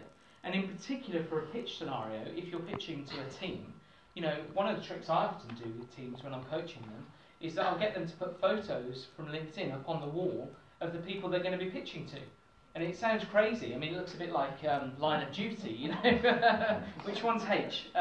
But the point is, what you can start to do then, because we're human, you know, we don't just respond to names, but it means you can put a face to a name before you walk in the room. You can shake someone's hand and confidently go, hello H, you know, and make sure that you're covering it right. And it's just a human thing. So try and get as familiar as you can with who you're pitching to, because they're not just robots. They're going to have an emotional perspective on what you're doing. There's a reason beyond their job that they're putting this tender out. But that also means, especially as you grow, for those of you who've got teams, you know, look after your team. Pitching can be really stressful. And as I mentioned earlier, you know, it's Mental Health Awareness Week this week. And one of the reasons why I developed the book was because I saw so many teams, especially in the agency world, who are utterly stressed. You know, because they've got deadlines, they know that if they lose this, it's going to cost money for the business. There's so many reasons why people get worried about this stuff, and it's not good for them, you know. And so actually, the more you can look after them, buy them a pizza if they're working late, buy yourself a pizza if you're working late, not every night, 'cause you might get like me. But you have to think about these things, how are you looking after them, be respectful, thank them for it. Because especially if you run a startup, this is your dream. But they've just got a job and they've just missed their kids' party or whatever because they're helping you achieve your dream. Think about those things and how you tie it all together. And that really goes back to the point about chemistry. When I was talking earlier about the 3 parts of the pitch, the brand, the storytelling and the sell, effectively, the storytelling bit is your chemistry. It's, what's your affinity to this group? Do they really want to work with you? But also vice versa, do you want to work with them? And often in the pitch process, you have to think about the chemistry meeting. After you've been told, if you've been sent a physical, written brief to do a piece of work, try and think next about, well, actually, can you meet them? Can you talk to them? Can you find out, perhaps if you're doing something creative, can you test some of your ideas with them? Because if you can do that, you're going to be in a far more powerful position. What you don't want to do is blindly walk into a pitch and assume you know everything that they want to know. And we were chatting earlier, the pitch process starts like a year before in some cases, 2 years before, understanding what they are really looking for. The actual pitch itself, the sort of whole Dragon's Den, I'm going to stand here and get that pile of money, works for TV, but actually all the bits before are what lead up to that. That's the performance, but the bit before, a bit like a stage play, the rehearsal, the script writers, the props, the sets, all of those things, it's the same sort of concept. You've got to get all that right, and then you can then shine. If you miss any of those and don't think about it, you risk not being able to do what you need to do when you meet them face to face, which is to focus on the chemistry. Because the reality is, if you're in a competitive pitch, if you're pitching to a lot of different people, or if they're pitching, if there's lots of organisations going for the same role, which most pitches are competitive, the idea that you're so different from everyone else that you're just going to win it is sort of nonsense. They'll have picked a bunch of suppliers who are probably quite similar and might fit on that triangle. One might be cheaper, one might be faster, one might be better quality. And so you have to think about how do you play those off each other, how do you fit within that, so that then when you're in the room with them, you can focus on building a rapport, knowing that you've ticked all the boxes beforehand. If you haven't done that, if you focus on going in and splurting a load of content out to them, you risk losing them. They need to work with you. They need to like you. Who wants to give money to someone they hate? So you want to work with people unless they've got something you absolutely need. You're probably going to choose people that you want to work with who can also do the job well and for a good price. And that ties very closely into this bit, which is that 95% of decisions are based upon emotions. You have to think about the emotional impact, the emotional context of that. What is it that you do that you can bring emotion to, and that's where the storytelling is so important. And similarly, when thinking about that, the emotional bit is where the creativity often comes from, and that's where you need space to think. So there's this great quote by Naomi Judd, solitude is creativity's best friend, and solitude is refreshment for our souls. And it's the same point as I said earlier. Sometimes you have to stand back and give yourself a bit of space for that. And there's a great tool for this, which is called the 30 Circles test. I won't get you to do it now, but if you look up, there's a search for Tim Brown and TED Talks, and he talks about this excellent tool which is called the 30 Circles test. And what you do, you give yourselves 2 minutes or 3 minutes, and you have to do as many doodles in these circles as you can. But try and think about a problem you're trying to solve, or a pitch idea, or a creative concept while you're doing it. And what you'll find is subliminally, you'll often find some of the doodles you do will solve the problem, because you're not thinking about it, but you're letting another part of your mind think about these things. And also it takes you away for a few moments. Sometimes 2-3 minutes of sort of breathing exercises can be worth an hour sitting watching TV, because actually you're actively thinking about things differently. That was when the break was going to be earlier. I normally do this for like an hour and a half, 2 hours, so I'm squeezing it all together. But but that also goes back into the concept around telling the story. I know Pat covered this earlier, but when you think about it, for a lot of pitches or sales meetings, they're at least an hour long, 45 minutes, usually often 90 minutes. That's the same length as like an episode of Game of Thrones or a Hollywood movie. So how do you keep people's attention during that? If you just talk monotone, throughout that, they're getting bored stiff. If there's only one of you in there and there's 6 of them, you know, when you could have brought other people along, and all they're listening to is you talking at them, is that going to be exciting? So you have to think about the characters in the room, going back to Pad's point about archetypes, but also what's the story? How do you get them into your story? You know, Pad mentioned earlier about Luke Skywalker. You know, I have to talk about Luke Skywalker, Harry Potter, all of these characters. Actually, at the start of the films are pretty dull. There might be difficult situations, but they're pretty dull, and they're pretty much the same character. They're these vanilla characters that people can see themselves in, that are set in these challenges, that then go on a hero's journey to become something special. And the reason why they're so powerful is because everyone can see themselves in them, and that's why they're so bland. Because actually you can then read your points of view into them. It's like art, you know. You get out of it what you see in it from your own life's journey. And so when you're pitching, you have to enable the prospect or your potential client to see themselves working with you, see themselves seeing the results that you're going to deliver for them, see them using your product or your service. You've got to bring them into it and give them space to think around that. And that really goes back to the point around show not tell. You know, it's really critical that you've got to think about how can you show them what you do, show them and get them to think in their head, use their imagination to believe in what you're doing so that they sell it to themselves. You don't want to be selling to them all the time. You want them to have context to think, to show not tell. So don't just tell them how brilliant your product is. If you say do a food product, take in the food, you know, get them to eat it. If you're doing a service, show other people that have had, who are like them, who give you brilliant testimonials so they can see that this works.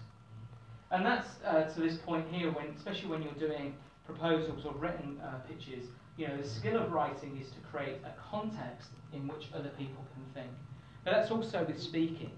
You know, if you look at any brilliant speaker, from Churchill to Obama, any of those, what they often do, you speak in very short sentences, often to wait for applause. I won't.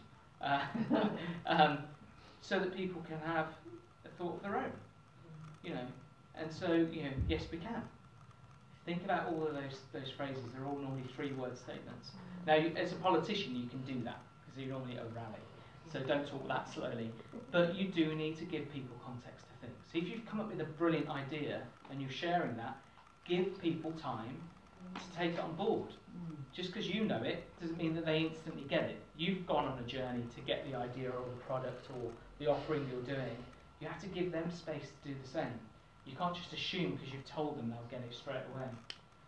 And just on the latter part of this, one of the things that I often come across with pitching, and especially with the work I do within Win That Pitch, is often about the presentation side of things. And one of the things I found fascinating, I've got a free ebook on my website actually, I've got several, but one of which is called Breathe, which is about how to overcome presentation fears. So if you go to www.winthatpitch.win and then look at free resources, there's a load of free ebooks on there. So I recommend you have a look and download them.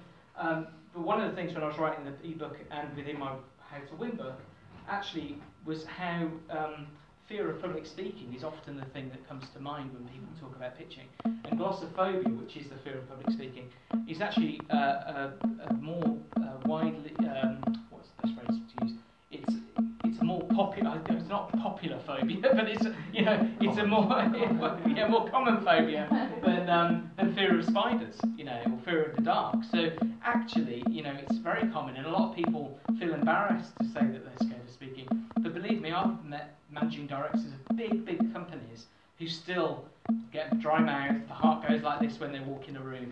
In fact, actually, just a quick question, if I told you now that outside that door, some people like me and like you in the back will go bring it on. For other people, they're like, oh my gosh. In fact, in one room, I saw someone almost, you know, freeze just at the imagination of the thought of having to do it. So that it's common, you know, and there's techniques that you can do to get over that. And that's the book, the ebook actually, the free ebook. So if you go to winthatpitch.win. But the reason why I say that is that, you know, you have to think about the breathing part when pitching and when presenting. And actually, there's a physical reaction we have to be able to convincingly go into a room with confidence and present with gravitas and get that right. Now, Pat, if you don't mind, can I add another 5 minutes to our time? Go ahead. Yeah, thank you. Take it from mine. Go on, because I'm in fear of this point here with the presentation of doing what I'm saying not to do, which is that the basic rule of human nature is that powerful people speak slowly and subservient people speak quickly. Because if they don't speak fast, nobody will listen to them. And there's a fear of that, isn't there? You know, when you're pitching or when you're in a situation where you don't quite know what you're doing, to try and sort of get it out, you know, speak really quickly. But actually, to the viewer, as it were, to the person listening, that can actually be off-putting. It can actually take away your confidence. It can take away their confidence in you. So you have to take time to breathe, slow it down. I've done a lot of work with, we've had some secretaries of state, which has been amazing work. And one of them, I won't say who, but one of them is currently a secretary of state. He used to do this. In fact, I will say. So Liam Fox, who's the current international secretary of state for international trade, I used to do a series with him called 1 Minute Fox. I recommend you check it out. It's a few years ago. But it was one of the first YouTube series by politicians talking to camera about topics of the day. So I'd meet with Liam quite regularly, and we'd sit in his office in Parliament, and he'd do these pieces to camera. Now the thing I learned from Liam, which was amazing, was that actually, if per minute when doing a script or when talking, if you aim to do 100 words per minute, actually that's quite a good flow to go at. So when you're preparing, if you're doing a speech, like a written speech, or even with preparing your pitch, try and aim for about 100 words per minute. A bit less if you can, a bit more if you have to, but you'll find that's probably a pretty good pace.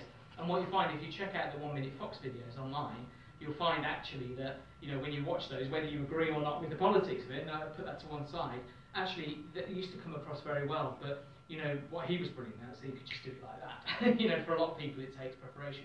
But it's worth, you know, looking at those things.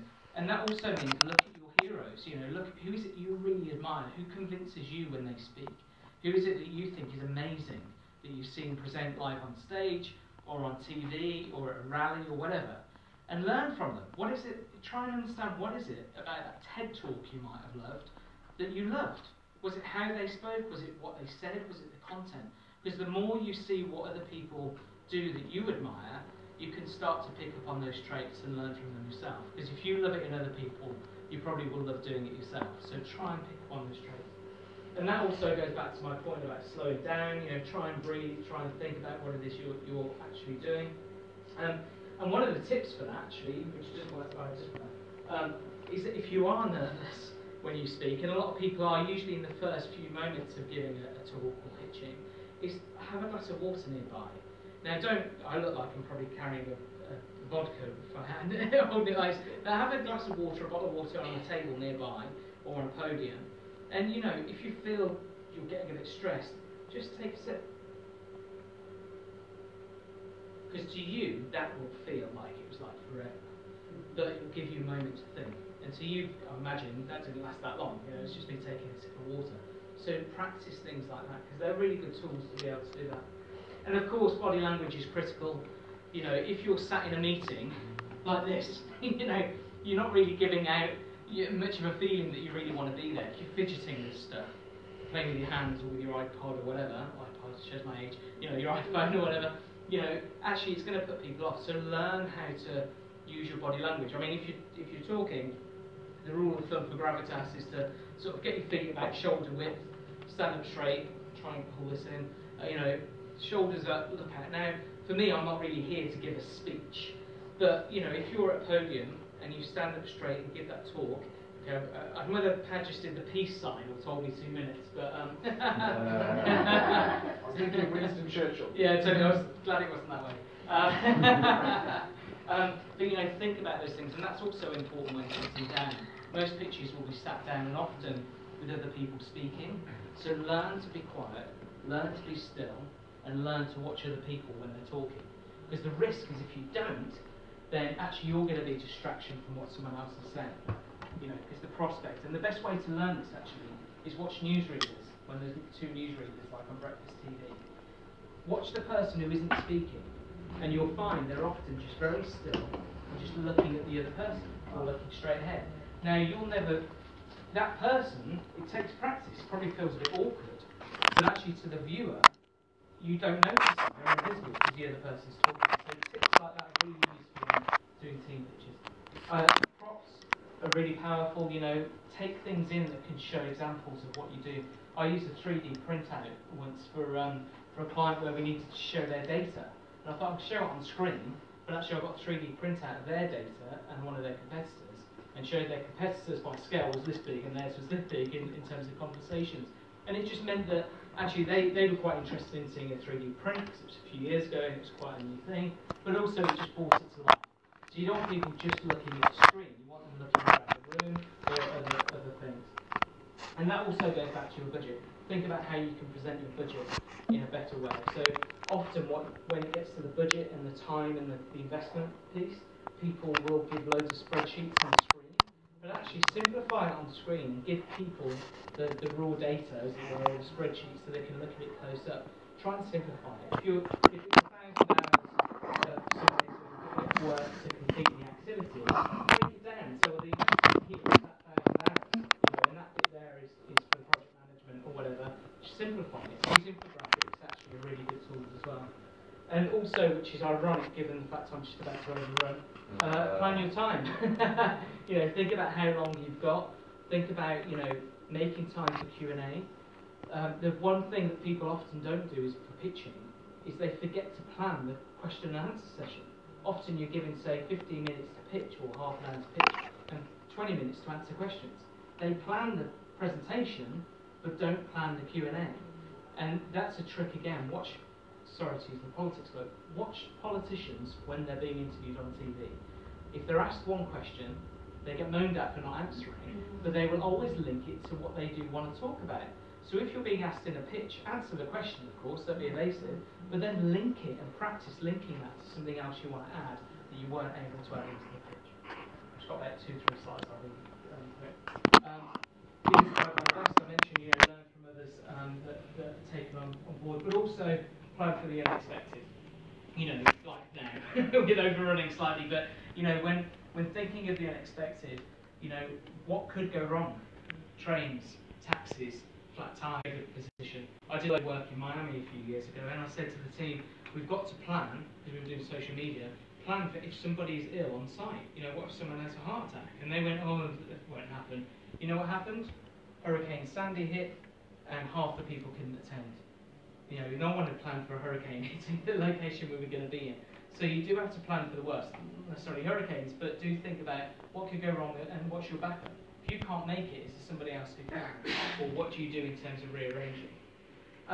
The follow-up is key. What questions are you going to ask?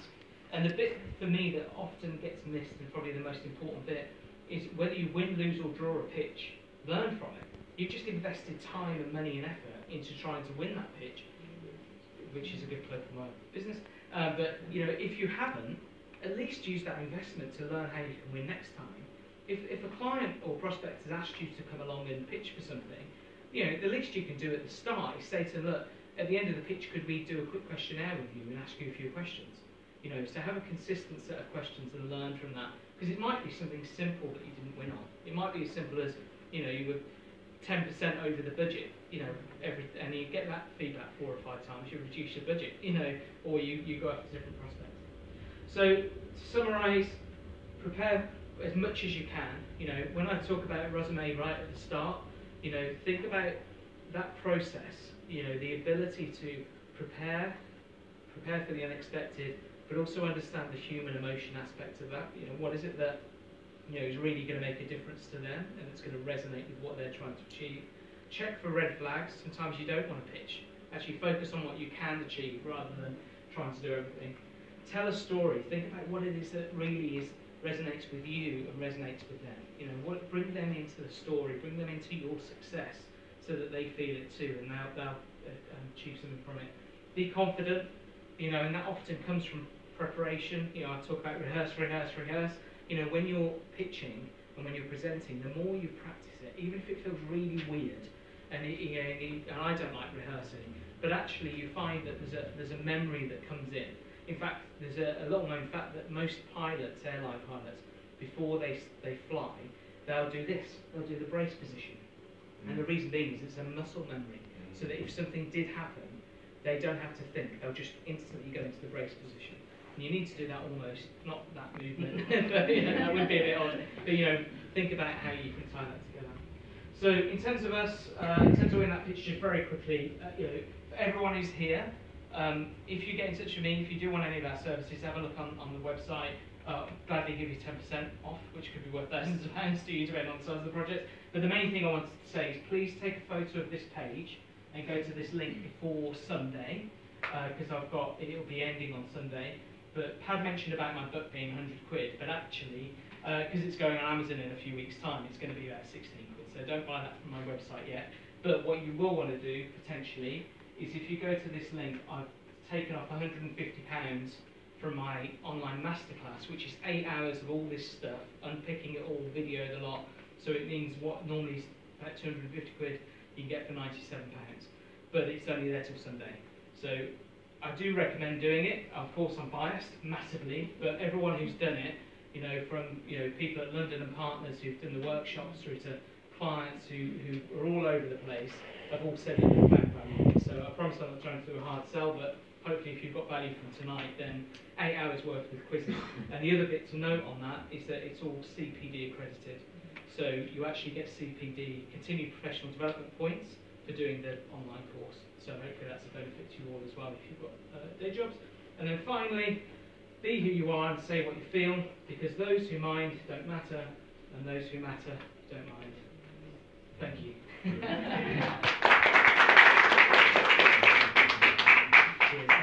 Thank you, Dean. So guys, we're going to round up fairly promptly, but really appreciate, Dean, all the stuff you've been able to take us through. An awful lot there. I'm glad your book isn't quite 100 and whatever it was. We won't be soon.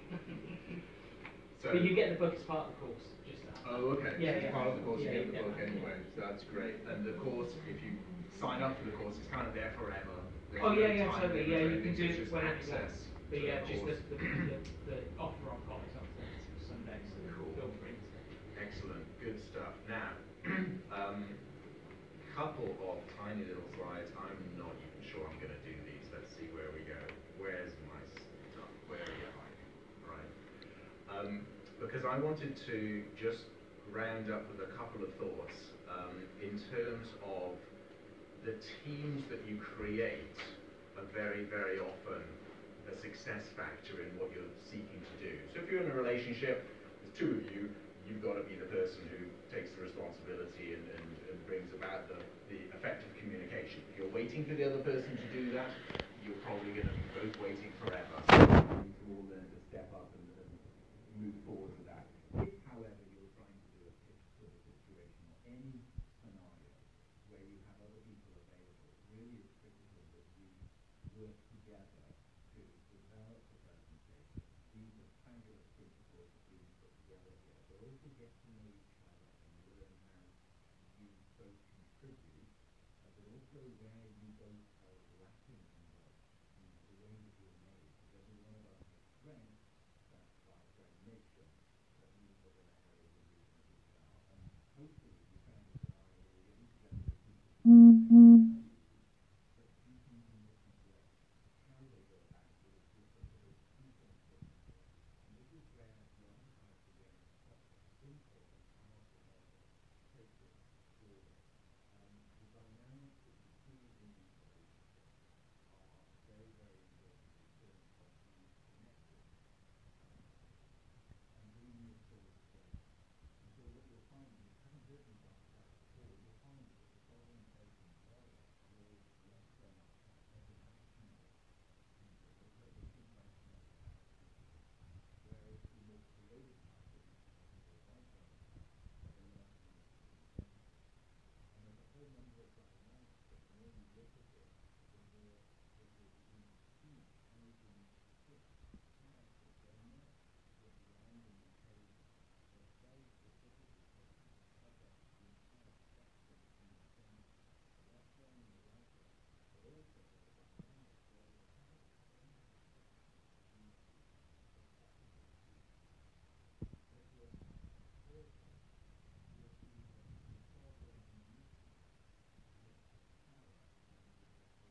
sage and the jester, but they both look at the past.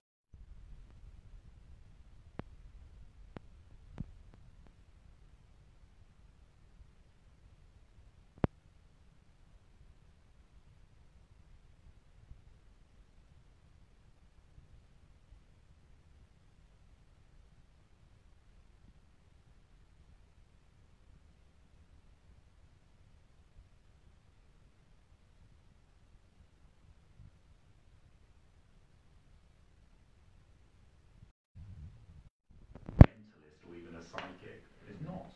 It's just archetypal. Those patterns exist with each of us. She plays back, filling in a bunch of questions, and I could do it with any one of you who's filled in that profile.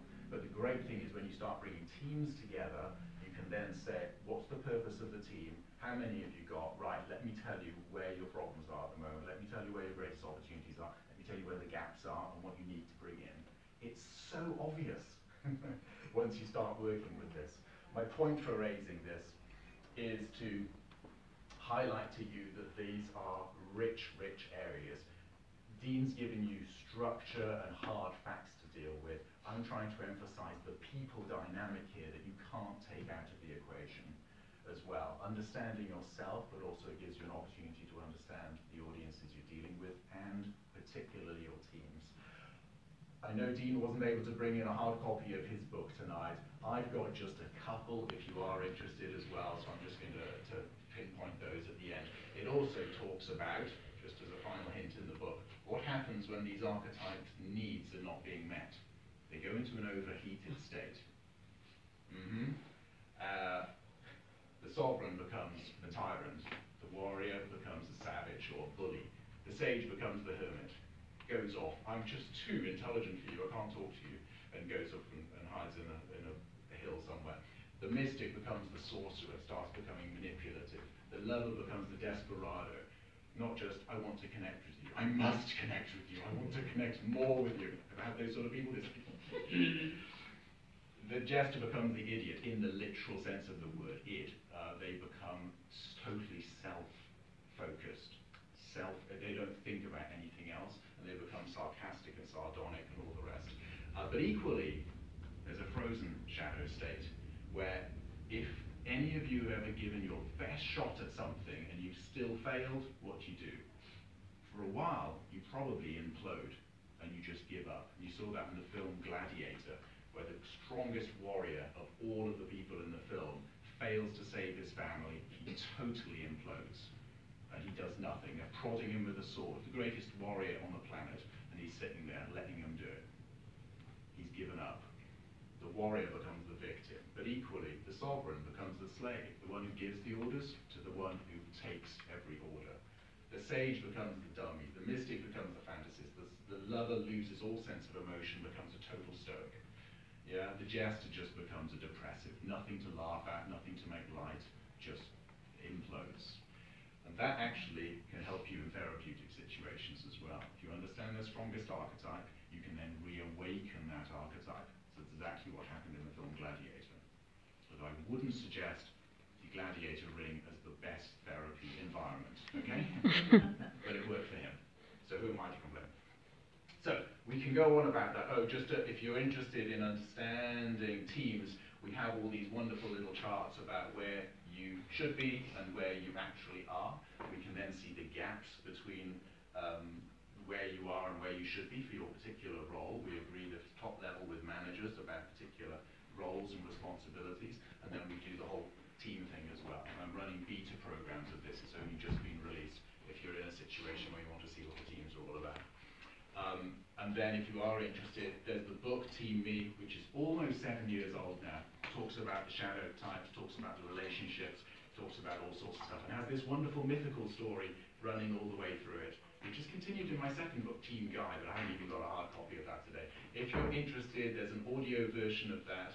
There's Team Me as the book, and finally, I've got some audios, which some of you guys have been using, the archetype activation audios, which are 7-minute soundtracks, which literally, you put your headphones on, and after 7 minutes, it has awakened whichever archetype you've chosen in there as well, okay?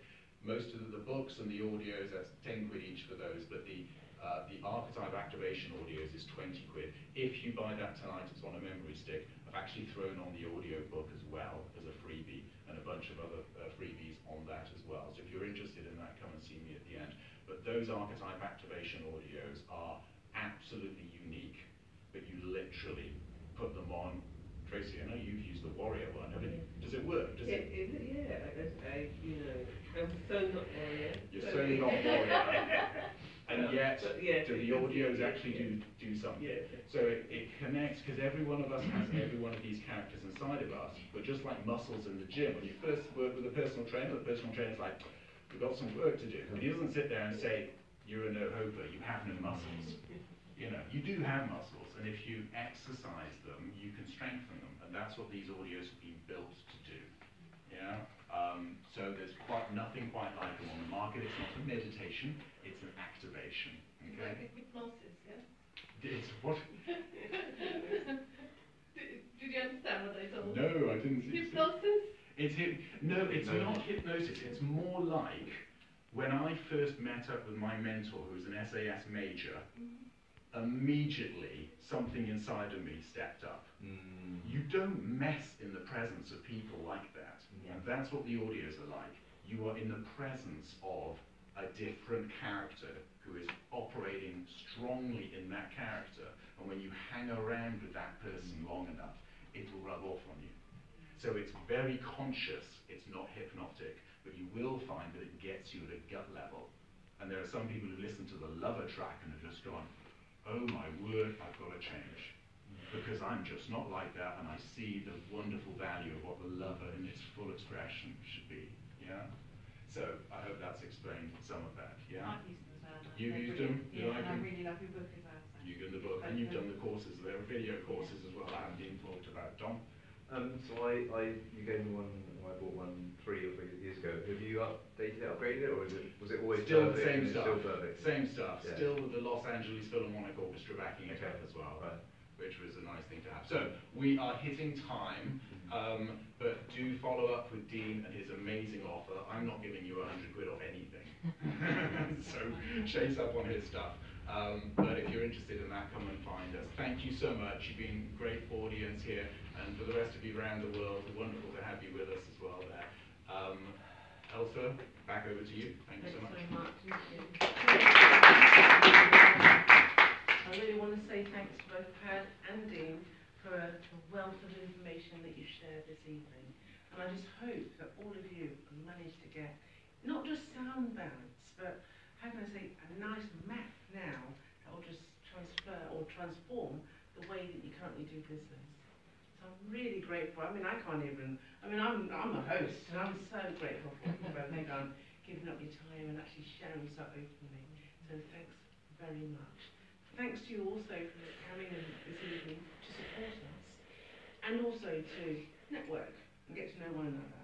So hopefully as we move forward, we'll continue to keep you in contact with what we're doing. But I think I've learned so much tonight. I mean, and I'm a person, those of you that know me, I've learned a lot in life. But tonight, it's like a big cherry on the top now. So I think, now I'm ready to continue. So thanks very much. If we do want to network, if we can do it outside the rooms, at least they know that, we're moving on and don't stop putting extra pound signs on the room. So thanks again, and all the best. And again, Dean, thanks very much, and also to Pam. Thank you so much.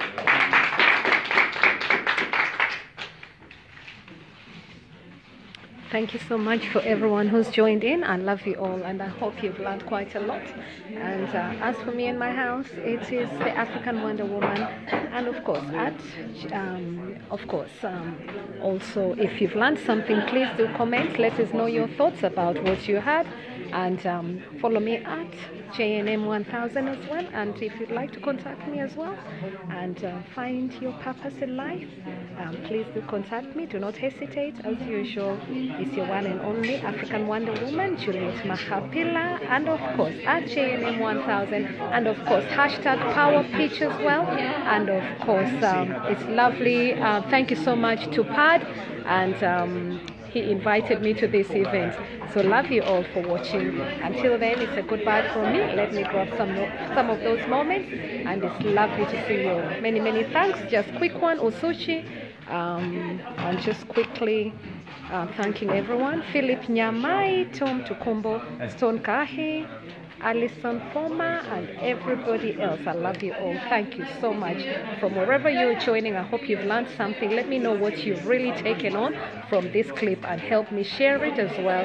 And if you decide to get in touch with any of them, tell them you saw it from the African Wonder Woman, Juliet Mahapila. Don't forget that. Many thanks for coming on board.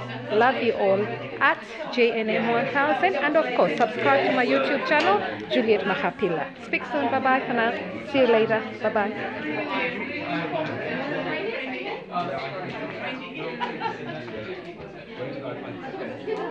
Love you all. Bye.